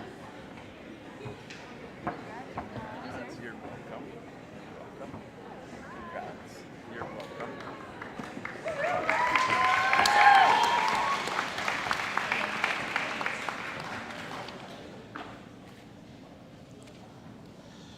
The most legendary award for the senior women basketball team is going to the individual who has been the driver for a team all year.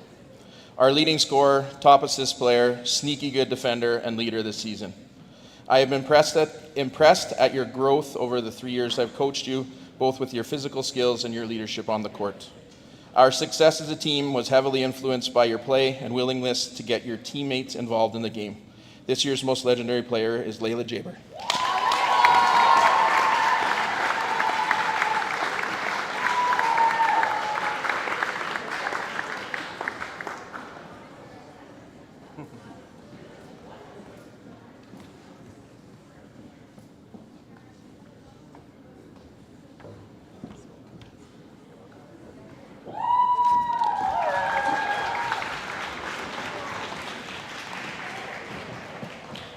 Keeping with the theme of things, would Coach Josh and Coach Conrad please make your way up to the stage to present the last of the basketball awards to the senior men's basketball team.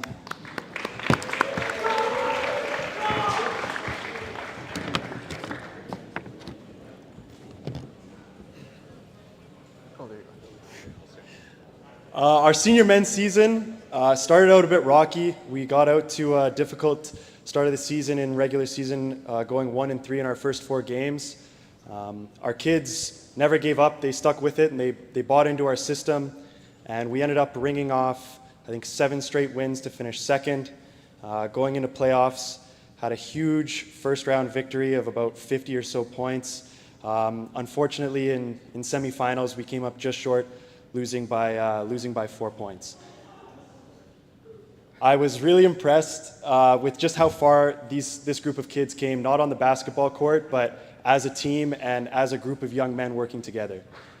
This team had so much talent that I knew from a coaching standpoint, all I needed to do was point them in the right direction and the basketball would take care of itself. I was not as confident that they'd be able to figure it out as to how to be a team. And at the end of the season, when we eventually did sadly lose, seeing the character that revealed itself in that loss, with guys who can often be described as apathetic, crying, people who don't always like to share how they feel, expressing to their teammates and their coaches how grateful they were for each other. That was really what it was all about for me. So starting off the awards, we'll start with the most legendary player. This player made this decision very easy on me. Not only during the year, but in the year plus that led up to it. This player works the hardest off the court of any player I've ever seen. Coming in early morning, 6 a.m., regardless of whether we have a game that day, regardless of whether or not the coaches want him to be in the gym that day, putting in that extra work, and he turned himself from a good basketball player into a phenomenal one. He led our team in rebounds, he was our best defender, most efficient scorer, a great passer, all of those things. But what always impressed me the most about this young man was his humility. He, on any given day, was the best player in the gym, and he would never let anybody know about that. So with no further ado, please help me in congratulating Ryder Brown on behalf of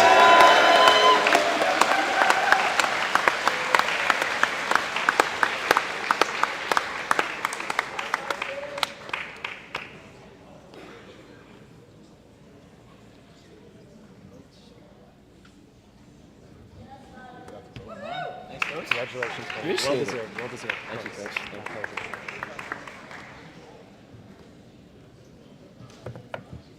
For our next award, this player has always been a very interesting one to coach. Many eye rolls would come my way from him when I was talking about what he has to do, but nobody could ever question this player's skill. He came a long way as far as buying into the way that I wanted him to play, fitting into our system, and maybe sacrificing a few of the things that he wanted to do, although never too many. Please help me in congratulating our most skilled player, Jack Barry.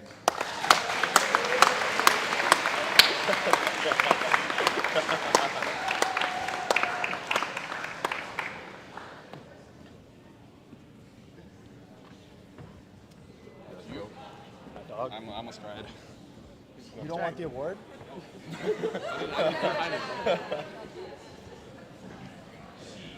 Finally, for Heart and Hustle, this player was absolutely one of the most skilled players on our team. He could have had a stake at that award as well.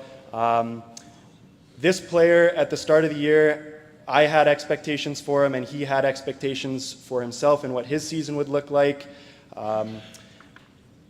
The challenge I gave to this player was one that I don't think that either of us were expecting him to receive, and that was coming off the bench. And when you're as talented and skilled of a scorer in the game of basketball as this player is, that can often be a huge challenge, right? It can be very difficult to find your rhythm coming off the bench, and it took this player a little while to figure it out.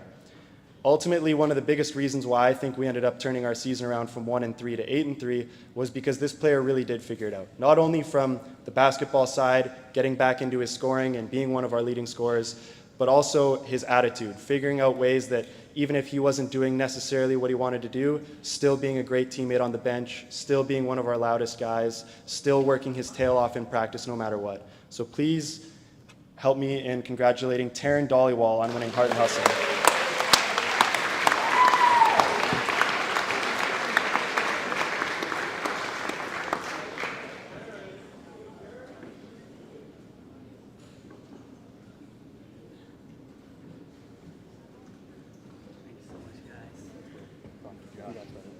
Man.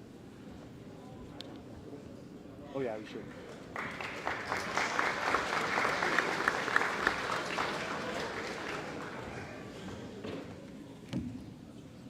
Our last court sport is handball. Ms. Grael, can you please come up to the stage to present awards from our women's and men's teams?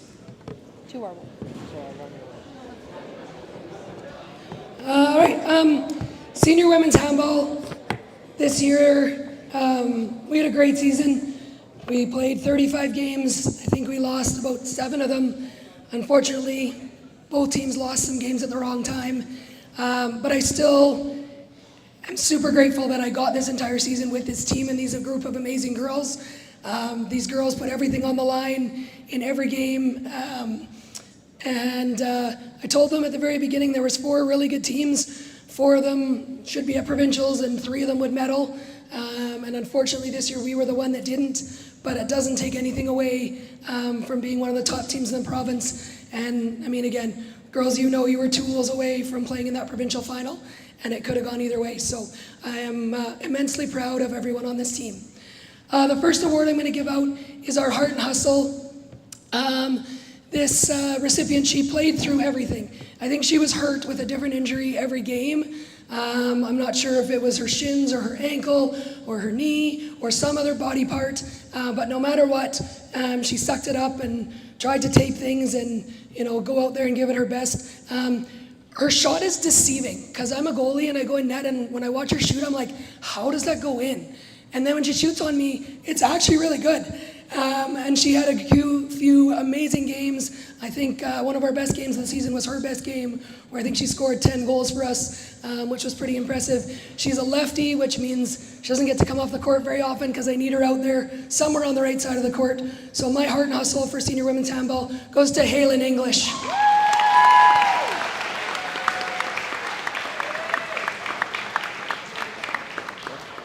I didn't even know where you were sitting. I was like looking over there. Huh? Thank you. Good job. Yeah, I'll come over. Okay, we have to wait till another guys if you want a picture. All right. Our most skilled player, there is no doubt about this one. I got to the point where I was yelling at referees that other teams' defensive strategies were to take her out. And I don't mean play man-to-man defense. I mean literally take her out and injure her to try and keep her off the court, because that was the only way a lot of teams stood a chance against us. She led us in scoring.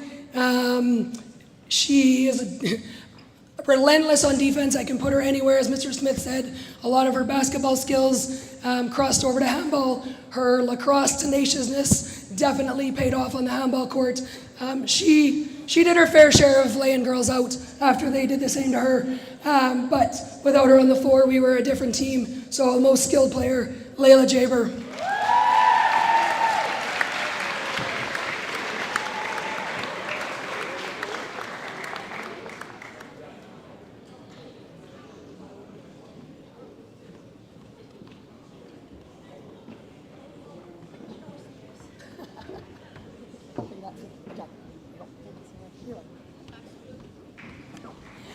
Good job, Layla. And our last one, she literally played every position I asked her to play. She is a leader by quiet example. Just her effort and attitude are what make everyone around her better and make everyone step up to meet that intensity level. She doesn't say a lot, but lets her on-court play do all the talking. She was my pivot, then she was my left back. She probably would have gone to net if we needed her to, but she was a difference maker that switched our season around halfway through. So congratulations to my most legendary player, Emerson Hanrahan.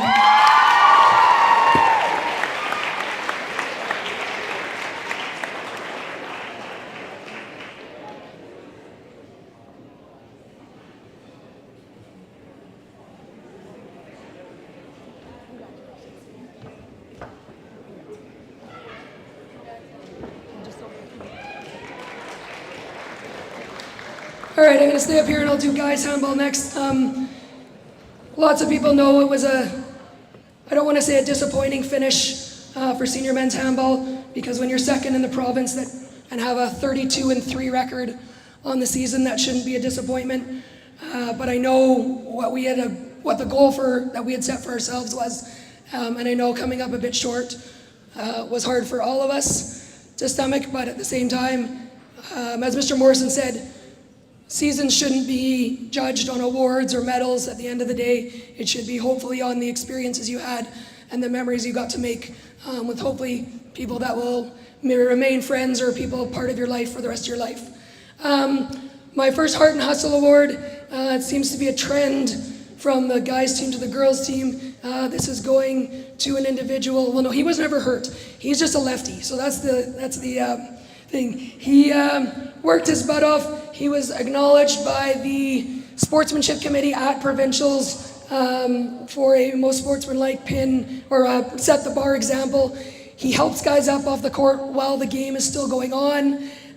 Well, he gets it from his dad, because in the middle of the provincial final, his dad came over and helped pop the shoulder back in of one of the SPA guys. His dad's a doctor, so it wasn't totally random. But watching this guy grow from last year to this year, the guys love it. I think he shoots probably 95% when he gets the ball in the corner. Our Heart and Hustle for senior men's handball, Mark Colber.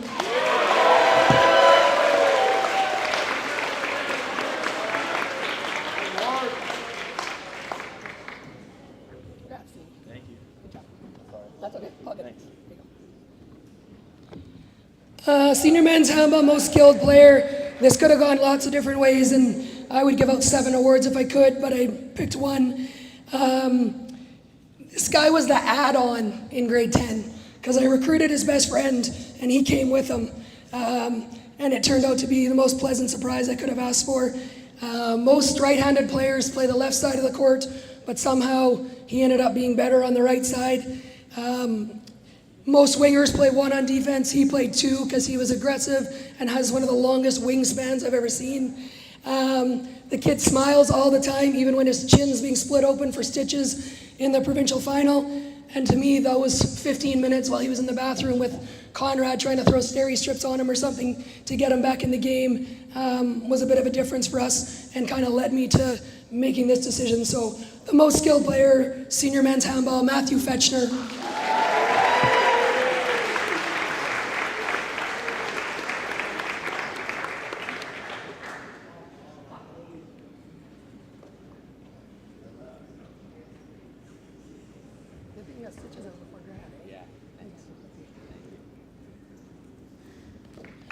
Good job, Maddie. And the last one, the most legendary player for senior men's handball. When your team averages, 45 goals a game, you wouldn't think that the person in net is the one that holds you in those games, but he was. We tried to just outscore everyone, and most of the time, 32 times it worked. But again, without this guy behind us, he made some incredible saves, giving us momentum when we needed it to. Motivating guys on the court, encouraging, calling them out when he needed to. I think he got hit in the face. Well, actually, Lucas might have been hit more, but he got hit in the face a few times to the point that his mom wanted me to petition handball that goalies and players should wear helmets. I did not start that petition. But without him backstopping us, I'm not sure we would have gotten as far as we did. And he was the big part and a big heart and soul of this team. So the most legendary player for men's handball is Noah Stevens.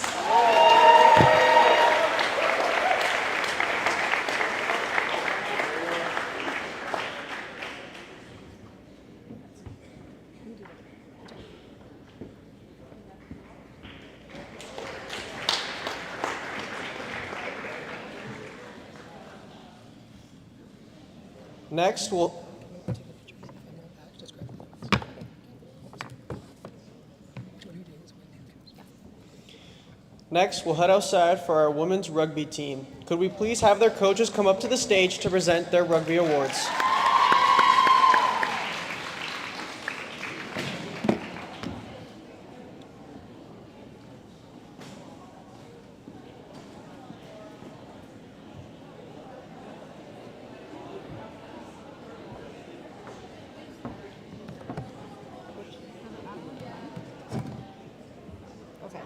Hello.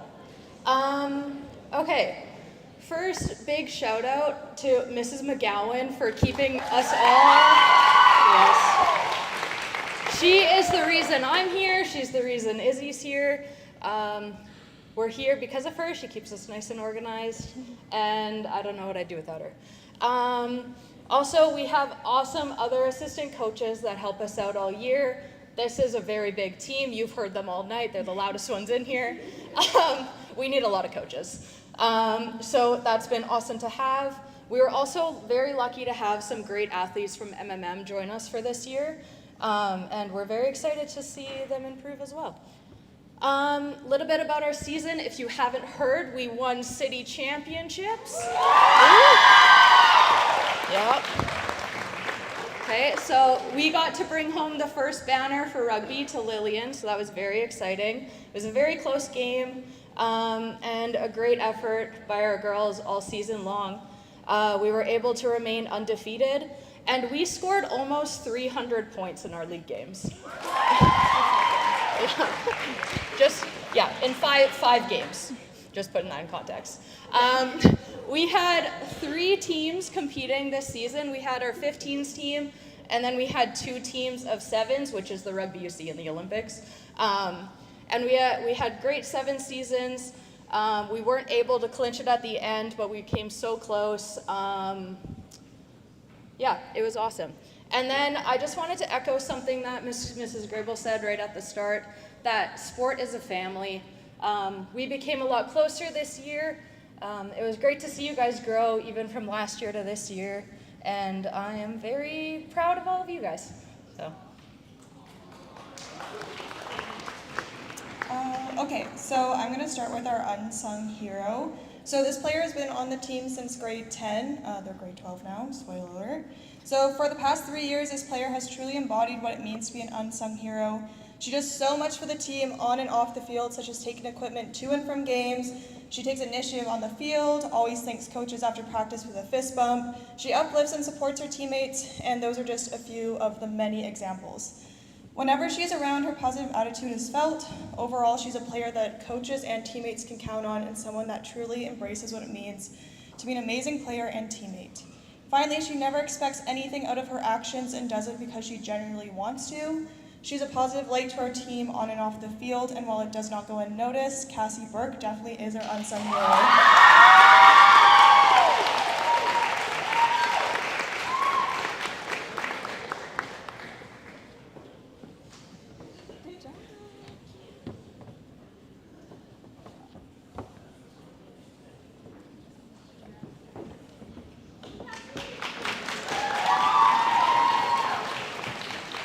Now we'll do the Heart and Hustle Award. This athlete is definitely a go-getter. She does not give up on anything on the field, whether that is chasing a player down to tackle them, or when she makes herself space on the field to run down. She is scary. I've seen her play. I would hate to get tackled by her or have her running towards me. So yeah, many times we've witnessed this athlete run down the field with her opponents literally hanging off her, like dragging with her while she runs. She never gave up on a play, and every minute she spent on the field, she gave it her all. This is why this player deserves the Heart and Hustle Award. Her determination on the field stands out to all of us, and the heart she puts into the game of rugby is something to be witnessed. Congratulations to Hannah Flynn on this award.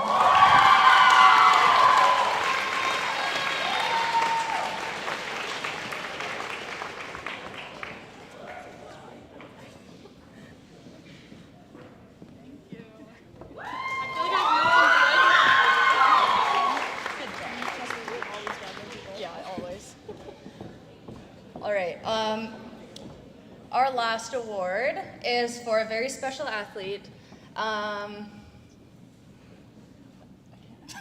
Sorry, she's gonna cry. So this is our most legendary player. This athlete has also been with us since grade 10 and has made her presence known from day one. She's been up here quite a few times already, another spoiler alert.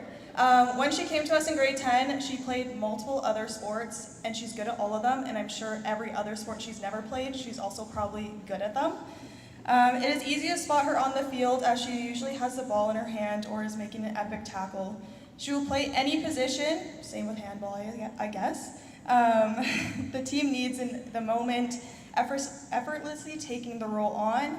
Like I said, she's good at everything. She has captained this team for the past 2 years, leading by example in her actions on and off the field. She's not a stranger to hearing her name tonight. Of course, caps out her high school rugby career with the game-winning try in our city championship. Pure legend status.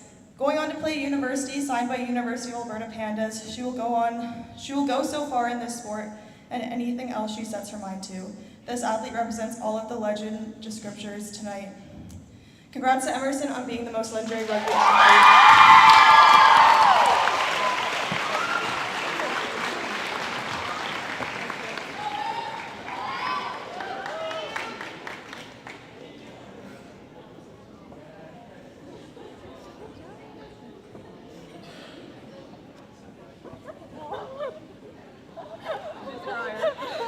I am a crier.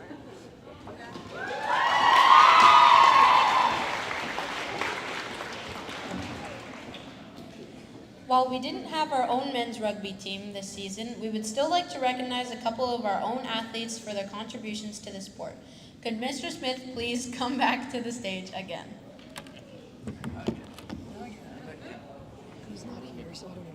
I'll say it too. Yep. All right. The message that I'm relaying is directly from the coaches at MMM. They sent something over for us. for the school winners for rugby. So, and they were second in the city. Well done for that team. Kareem was a wonderful addition to the MMM-LO senior men's rugby team this spring. He was a natural leader on and off the field. It didn't matter if it was practice or a game. He gave it all. He led the team in tackles, carries, and most importantly, stiff arms. The moment of the season was a stiff arm that caused the opposing player to literally fly through the air, allowing Kareem to score our final try of the semifinal win versus Dr. Ann Anderson. Congrats to Kareem El-Mayurgi on the Most Skilled Player Award. He's not here today, but we wanted to say that anyways. The men's rugby most legendary player was an outstanding addition to the MMM-LO senior men's rugby team this spring. He led by example each and every practice and game. His leadership spoke for itself from day one. He demonstrated sportsmanship, respect, and effort all season. He was dedicated to being a factor on offense and defense. He was willing to do anything to help his team win, and for this reason was well respected by all of his teammates and coaches. Most legendary player, Utah Jung.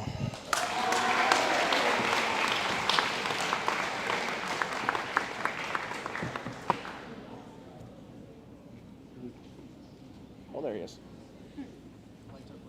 Yeah. Try and find that right shadow. Congrats. Thank you.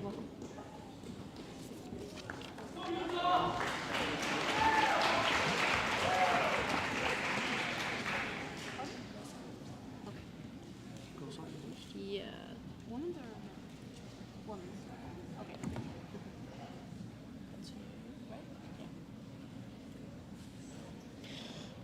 Now we move on to our outdoor soccer teams. And we would like to have Mr. Jeffrey and Mr. Morrison come up to the stage to present the Senior Women's Soccer Awards.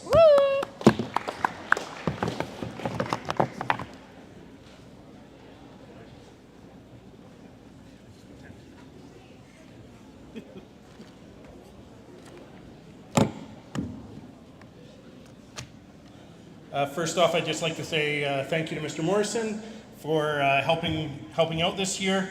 We had another fantastic season that isn't over. We're the last sport standing, along with track provincials, I think, still coming. Is that right?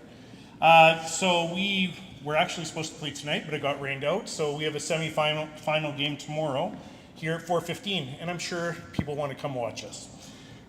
So come on out tomorrow. So I just wanted to say this year we had finished first in the league. We've gone undefeated so far. We have had a fantastic year, and we hope that it will continue all the way till Wednesday for the city final. So hopefully we can bring home another championship. We are going to start with Heart and Hustle Award. This player has been a key player for us for the last 3 years and is a link for us in the midfield, and everything goes through her. And I'm so proud to have coached her for 3 years, and we'll be sad to see her go. Lily Wood, congratulations.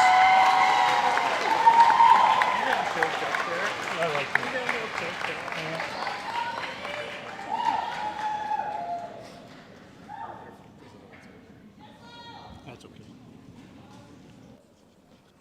Congratulations. Thank you so much. Thank you.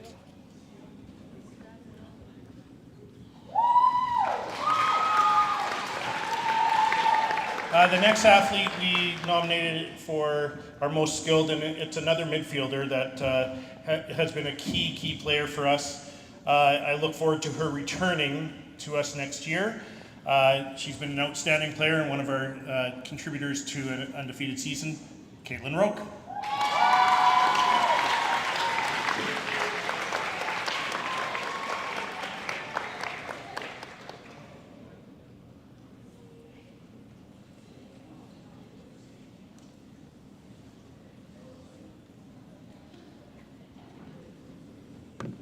Congratulations, Gail.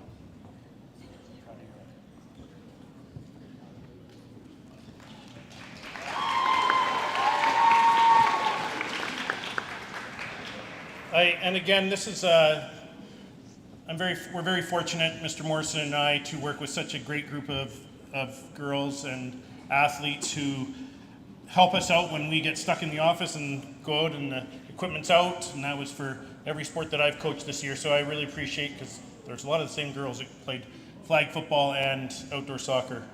No doubt this player embodies everything that we talk about as a legendary athlete, and also has been our player that has scored the most goals for us and been a player that we rely on in many aspects of the game. I couldn't be happier to present it to Hannah Corrigan.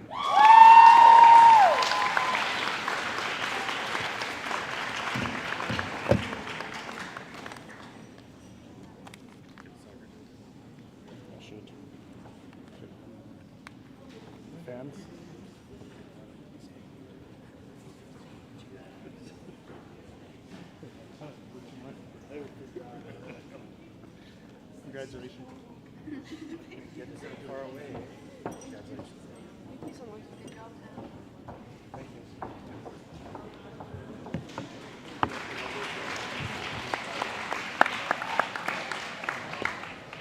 Next, we would like to ask Mr. Brimcombe to come back up to the stage to present awards for the senior men's soccer team.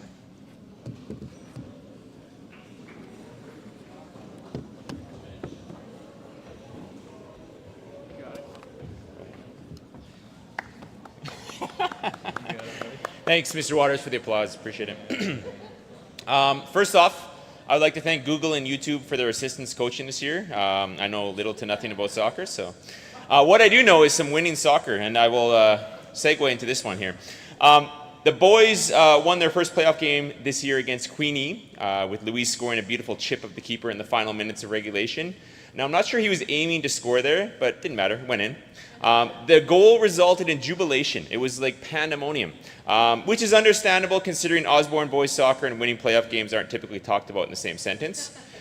Our next playoff game, we won't even go there. It's baby steps, maybe for next year. I'd like to get into the awards. Our first award is for Heart and Hustle. This member of the team was part of our stout back line, ready to stand up attacking players and volley in the odd goal. It has been a pleasure getting to know this award winner. The winner of the Boys Soccer Heart and Hustle Award goes to Haywood Wang.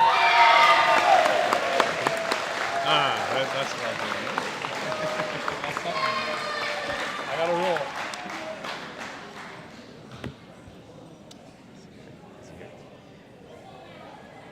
Take your time, man. Yeah. The casual stroll up, it's okay. We've got time. Yeah. Only what, 8:30? Thank you. Good job. Yeah. Okay. Well done.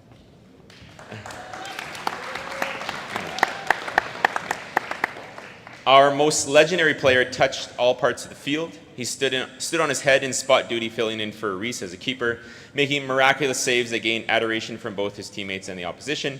Along with Haywood, he provided shot blocking and ball control from the back. He even played as a striker in our final match. It is my honor to award Noah Stevens with the legendary player for the boys soccer team. Great.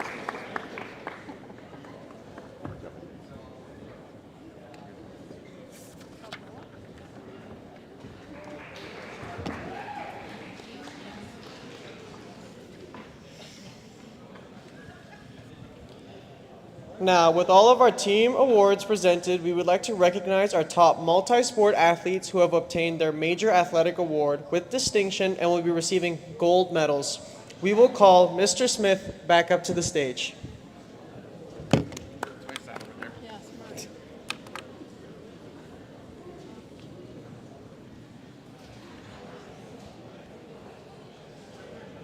Okay, it looks like technically we're working here right now, which is good. All right, so our first gold award winner, Max Anderson. Seth Baker. Jack Berry. Taryn Dollywall. Parham Haderi. Emerson Hanrahan. Layla Jaber. Addison Lauer. Mike Lefrancois, Jacob Leung, Noah Mason-Wood, Noah Stevens, Campbell Wood, and Lilywood.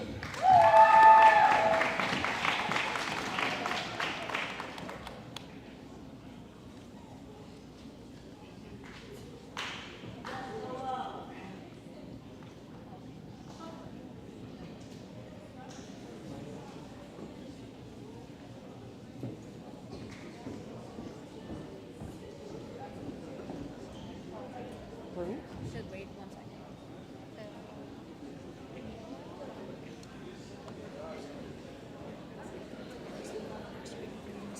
Oh, right. Okay, so give me 1 second.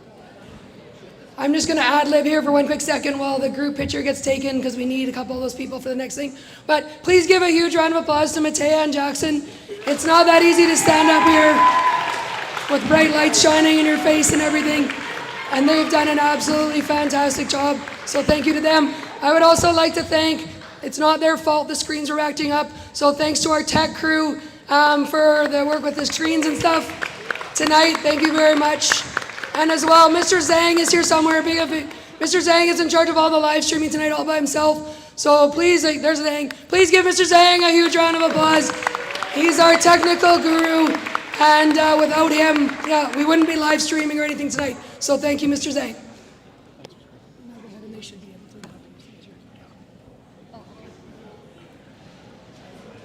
Well, that was a pretty impressive group of athletes. This year we've had the most gold recipients ever, which definitely made selecting tonight's major award winners even more difficult. So far tonight has all been about our athletes. Now we would like to take a minute to recognize some very important people in the room. I can speak for both Matea and I when I say that we are very fortunate here at Osborne that we have incredibly supportive coaches. We would like to call up Max Anderson and Noah Mason-Wood to recognize the major contributions of all our coaches.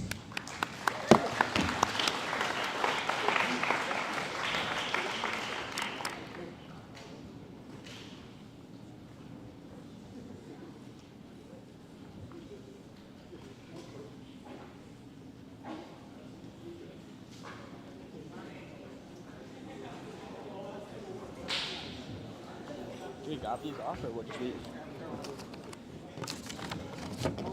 Yeah, no? Or no? Just leave it? Just chill? Yeah, I'll just do this. Okay. We'd just like to start this speech off by acknowledging on behalf of all the athletes here tonight, Noah and I would like to truly thank all of our coaches over our high school journey. As we gather here today, I am filled with an overwhelming sense of gratitude and appreciation for each and every one of you. Throughout my 3 years at Lillian Osborne, you have been more than just coaches. You've been pillars of strength, wisdom, and inspiration. From the early morning practices to the late night games, you have invested not only your time, but also your heart into shaping us into the athletes and individuals we are today. We would like to now personally acknowledge each and every one of our coaches and mentors throughout our Lillian Osborne sporting career. To Mr. Leung, thank you for teaching us that every lesson we learned on the football field applies to our daily lives, and that our success only depends on how bad we want it and how much we believe in ourselves. To Mr. Smith, for teaching us to keep our eyes on the ball with every catch, and we wish we could have gotten more touchdown handshakes. To Mr. Waters, thank you for being reassuring and teaching us to focus on the next play and not dwell on the past. To Mr. Burmacombe, we're both deeply grateful for the impact you have had on our lives, teaching us to always have a positive attitude and energy about everything in life. To Miss Luck, thank you for facilitating and organizing all our events, handling all our forums, and helping us play the sports we love. To Miss Scammell, thank you for making it possible to bring the most important sport in my life to Lillian Osborne, and also being kind and helpful in school and sports. And last, but definitely not least, to Miss Grael, thank you for supporting us every day, from teaching us in gym class to cheering us on during football finals in extremely cold weather. Your perseverance and resilience through your battle with cancer is one of the most inspiring things I've ever seen in my life, and your courage is like nothing I've ever seen before. And because of that, we all know you can beat it. Thank you as well to all the other amazing coaches that we didn't have the privilege to have. Thank you for teaching us all here today to strive and become the best versions of ourselves. Your hard work and dedication to our school and its sports has not gone unnoticed, and we are so grateful to have as many truly fantastic coaches as all of you here today. All of the coaches' impact extends far beyond wins and losses. You have taught us the importance of teamwork, discipline, resilience, and sportsmanship. You have instilled in us the values that will guide us not just in sports, but in every aspect of our lives. You have been there for us through the highs and lows, celebrating our victories and comforting us in defeat. Your beliefs in us, even when we doubted ourselves, have been a constant source of motivation and inspiration. As we stand on the cusp of a new chapter in our lives, we will carry with us the lessons you have imparted, the memories we have created, and the bonds we have formed. Though our paths may diverge, the impact you have had on us will remain forever imprinted on our hearts. So, to each and every one of you, I say thank you. Thank you for your valuable support, your unwavering dedication, and your tireless encouragement. We are who we are today because of you, and for that we will forever be grateful. Here's to the coaches who have shaped us, challenged us, and believed in us. Here's to the memories we have created together and the countless lives you have touched. And here's to the future, where we will continue to carry the lessons you have taught us and make you proud in everything we do. So now if we could all give our coaches a huge round of applause.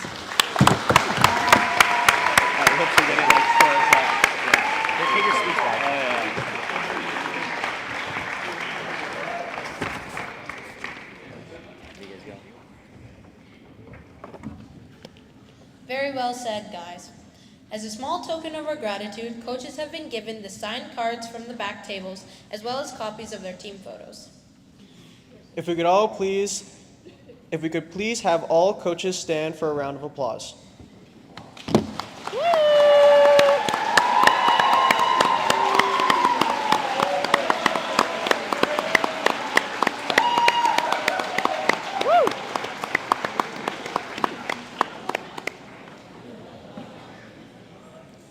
These next awards are presented to our most outstanding athletes. This group is broken down into 4 sections. Top male and female athletes at each grade level, our new Pillar Awards, and our Top Legend Award. First up will be the top grade level athletes who best exemplify athletic excellence, sportsmanship, and contribution to their teams. Mr. Jeffrey will start us off presenting the top grade 10 female athlete.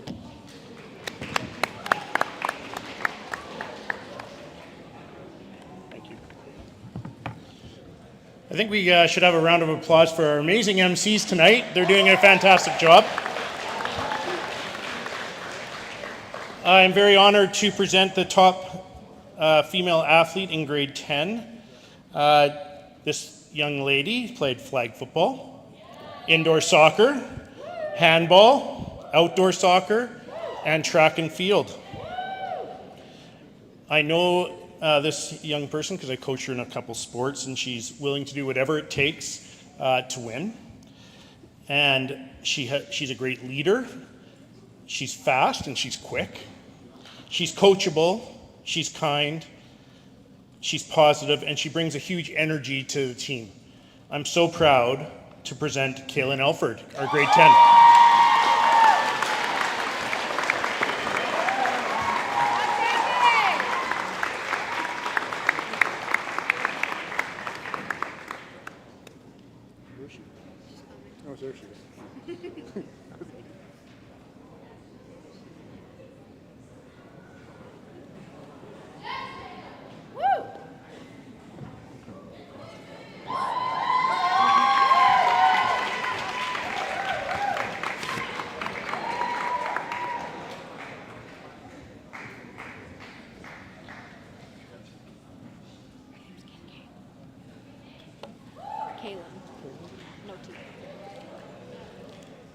Congrats, Kaylin. Now we would like to have Coach Conrad come up to present the top grade 10 male athlete.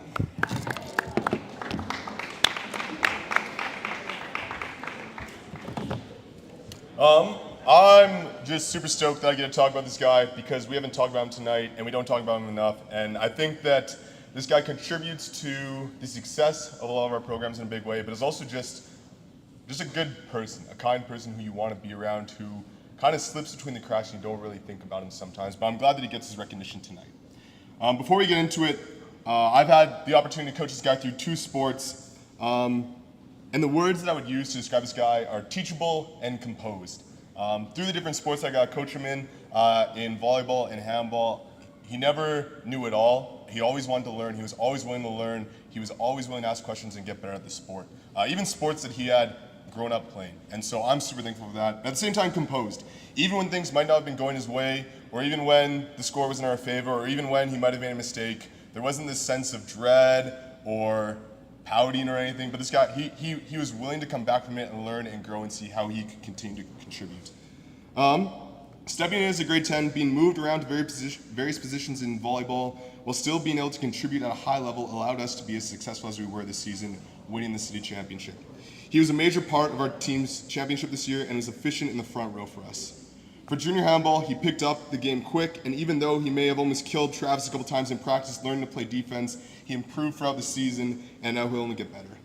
This guy also helped contribute to the golf team placing second at provincials this year, and it's my great pleasure to award the Grade 10 Men's Athlete of the Year to Matthew Lee.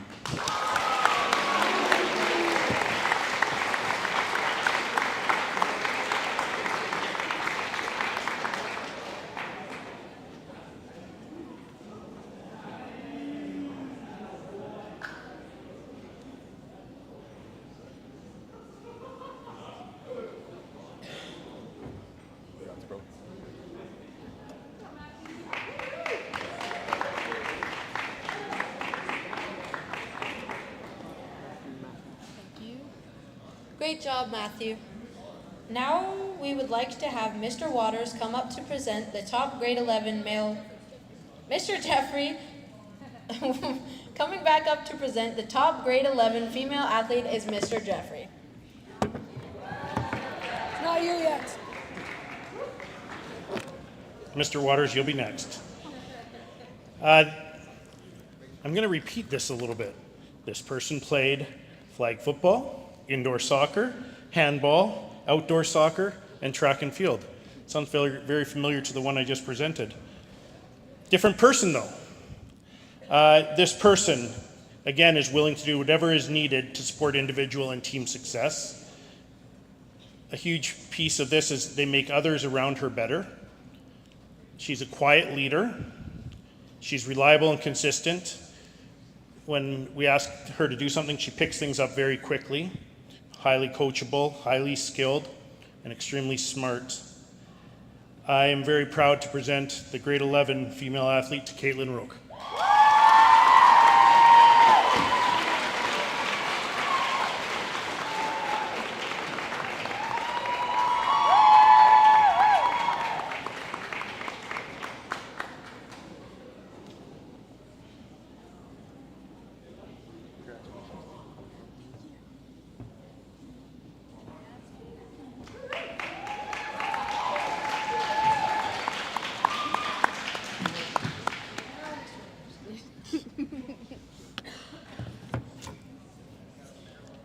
Great job, Caitlin. Now we would like to have Mr. Waters come up to present the top grade 11 male athlete.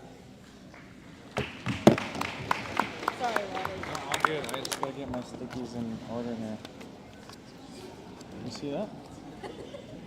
Yup. I just gotta make sure they're in order here. All right, it is my pleasure to announce the top grade 11 male athlete award this year.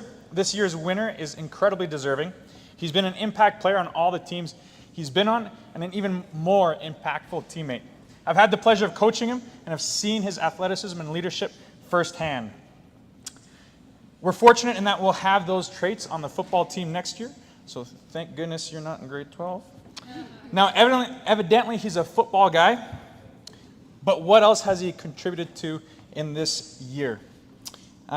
So he made both football teams, flag and tackle football, and flag football, they ultimately won the cities, so congratulations to that team. He also made the junior handball team and was a big contributor for them. Finally, he has won cities for high jump and will be competing for provincials this year. I'm excited to have another year with this athlete because it's a treat to have him on your teams. He embodies what coaches look for in our athletes. Without further ado, I'd like to congratulate Pearson Shaver.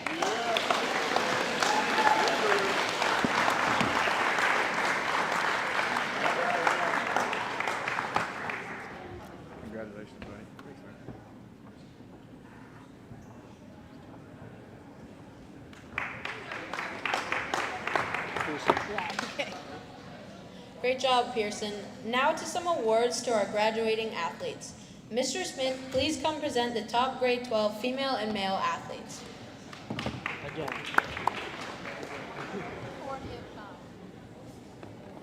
I promise this is the last time you have to see me up here today. Yeah, you can clap at that. That's okay. I'm all right with that. Oh, goodness. These are always the fun ones to present. All right, so first, the top grade 12 female athlete. I'm proud to present the award for grade 12 top female athlete for the 2023-24 season. First off, here are some words that coaches use to describe this player. Tenacious, driven, highly skilled, a scorer, great vision, excellent hands, amazing passer, and a tough defender. This year's winner is a sports junkie. She has been a member of the women's flag football team, senior women's basketball team, and handball team, plus competes in multiple sports outside of school at provincial level. She is an athlete who makes any team she plays on super competitive and in the conversation for top spot in a league. She leads on the court through her determination and drive to score or help her teammates score. It was amazing this year to see how opposing teams had to find ways to adjust their defense in response to the way you play on the court. It is exciting to know that you will continue on as an athlete at an NCAA Division II level.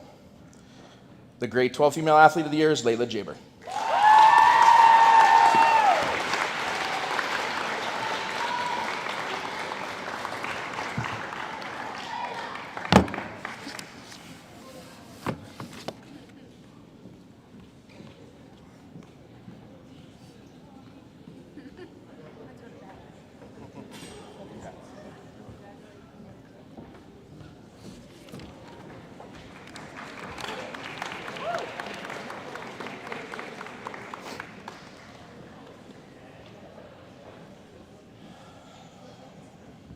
All right. No, I should be fine.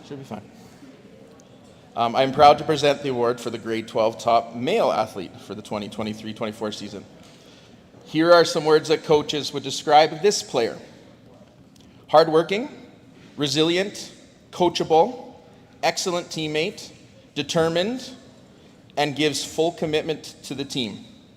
This athlete has challenged himself to improve in everything he does and is willing to accept the challenge of trying a new position or even a new sport this year. He has been a member of the football, curling, men's flag football, men's rugby, and the unified team.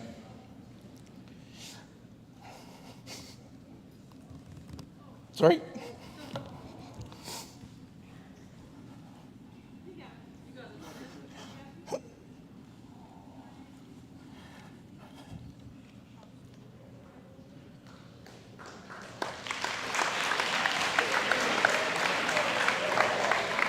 See, the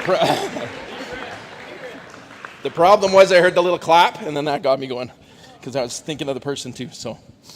Oh, it's been a while since I've done this. Okay, this individual is the definition of an amazing teammate. He works, or did I say that? Yeah, no, I haven't said that yet. The individual's definition of amazing teammate. He works at his skills knowing that his effort will help the team win. He is also super supportive of others on his teams by playing whatever role he can help the team to be successful. Again, he challenged himself this year to participate in a sport that he's never played to ensure others have the opportunity to compete in a metro sport.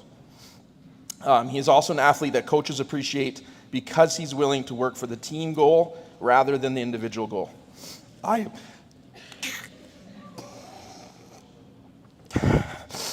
never got to do this on the field with him, but I'm happy I could give him the coach handshake up here this year. The grade 12 male athlete is Max Sanderson.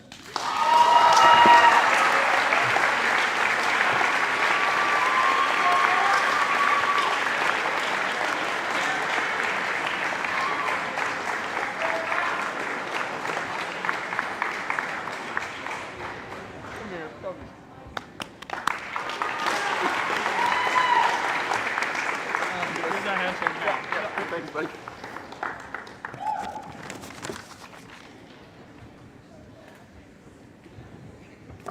Thank you, Mr. Smith.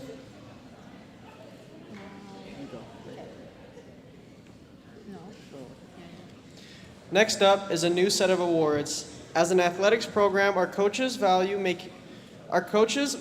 characteristics in our athletes, including the 4 major ones on the wall here in the gym and on many of our uniforms. We would like to ask Ms. Grael to come present these awards for character, resilience, community, and passion, in specific to their role in athletics.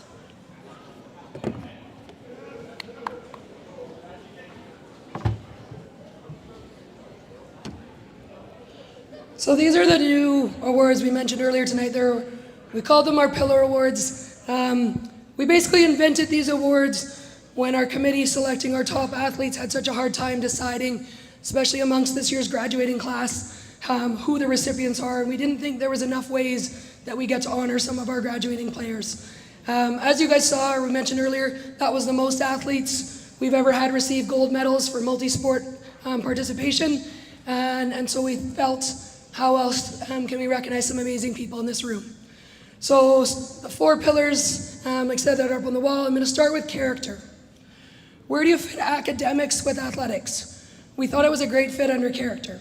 As coaches, we ask all of you to juggle a lot of responsibilities: family, friends, school, sports, work, and many other things in your daily lives. To be able to balance all of these things, which also included being a member of our cross-country, track and field, and the starting right side hitter for the senior women's volleyball team, she started a new job middle of the season, and she managed to maintain the 3rd highest academic average in the school with a 98% average in her academic courses. I'm not sure if she's still here. I hope she might have stuck around, but please help me congratulate the Pillar Award winner for character, Lauren Hanna.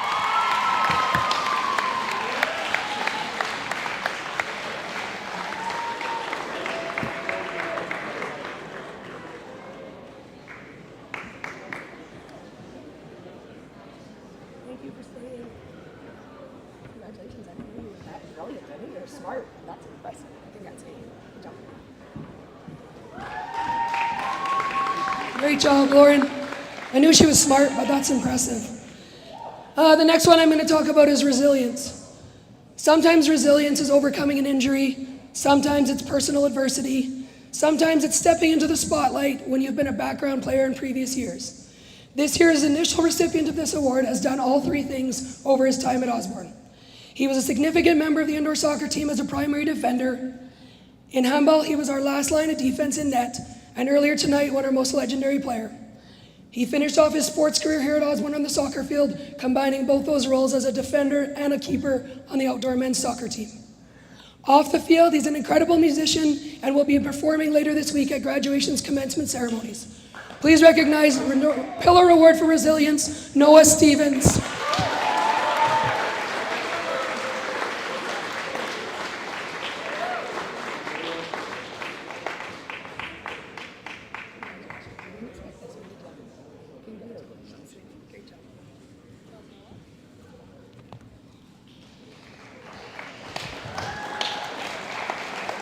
Our 3rd pillar is passion. This award goes to an individual who spends countless hours going above and beyond with anything Osborne related. In addition to being a member of the senior women's volleyball team, she was a student leader for all activities Miss Reeves had the flock involved in, including football homecoming, volleyball whiteout night, and decades basketball night. She's involved in other things around the building too, including grad, Culturama, and she spends almost as much time in the phys ed office as Reeves and I do. Generally, it's her artwork that you see on our fridge, changing with the seasons or a different topic. She's headed to a degree in education, which makes complete sense as she already exemplifies so many characteristics that amazing teachers and coaches embody. Please help me congratulate the Pillar Award for Passion in Athletics, Emily Erskine.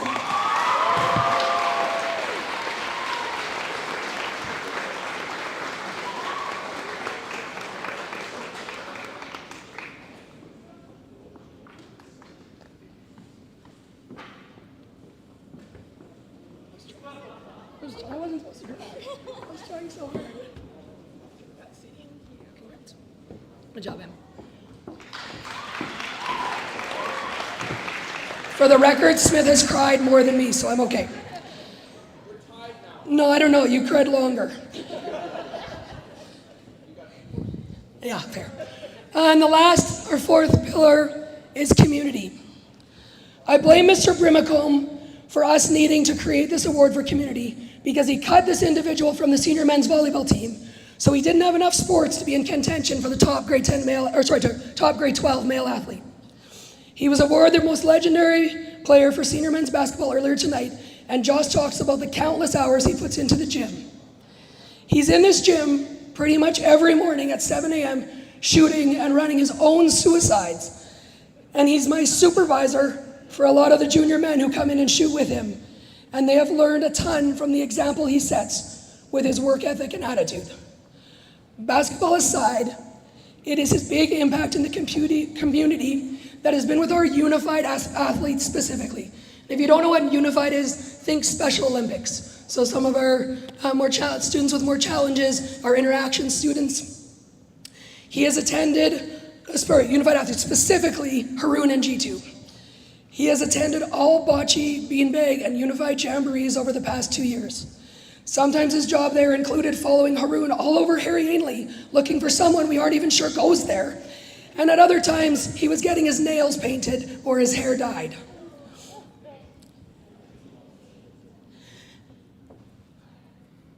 As coaches, we often say we wish our kids would be like some of you. And we all wish Ryder was ours. Please congratulate Ryder Brown, Community Award in Athletics.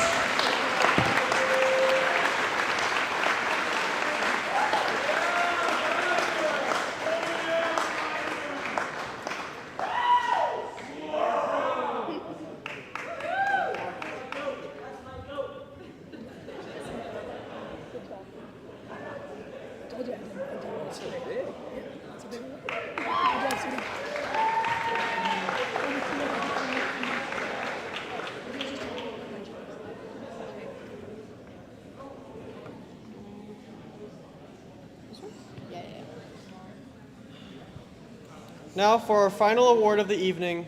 The Legend of the Year award is in recognition of a member of the graduating class who through citizenship, leadership, service, and exemplary character has made the most significant impact on Osborne athletics this year. We will hand the mic over to Grael now for what we promise will be her last time up on stage tonight. Awesome, thanks guys. All right, at this point in the night, I doubt this year's Legend of the Year is a surprise to anyone. She's been up here 4 times tonight, and this will be a record 5th time. It's hard to not repeat everything that has already been said about her accomplishments and her incredible attitude. To recap, she was an award winner and an integral member of flag football, senior women's basketball, handball, rugby, and also played outdoor soccer. Woo. Yeah, we coaches were here from September till June. She's been here September till June, so it's pretty impressive. She also attended the Unified Jamboree last week as a partner athlete with some of our special students. She is also a high-achieving athlete with marks in that high 80s and 90s. And she is an individual who will do anything asked of her on a team to give her teammates a boost and give them the best chance to win. As the rugby coaches alluded to, it was no more fitting than her basically carrying the other team across the tri-line to win her team the city championship as her last time wearing an Osborne jersey. She is literally the quietest of leaders, but like I said before, lets all of her play do the talking. And she talks a lot on the court in that sense. She will continue to improve and contribute as a member of the U of A Pandas rugby team in the fall. And again, she is one of those athletes that as coaches, we are proud to call one of our own. Emerson.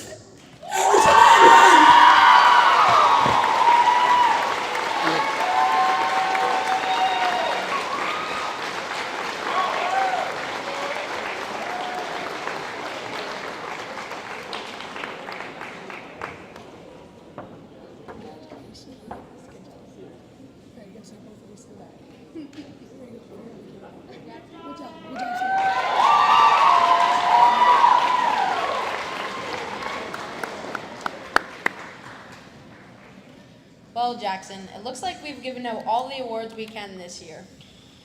It seems to look that way. In that case, Matea, it's time for us to wrap things up and say our final goodbyes.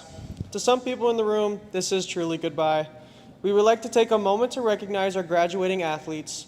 Could all of the grade 12s please stand up for a round of applause?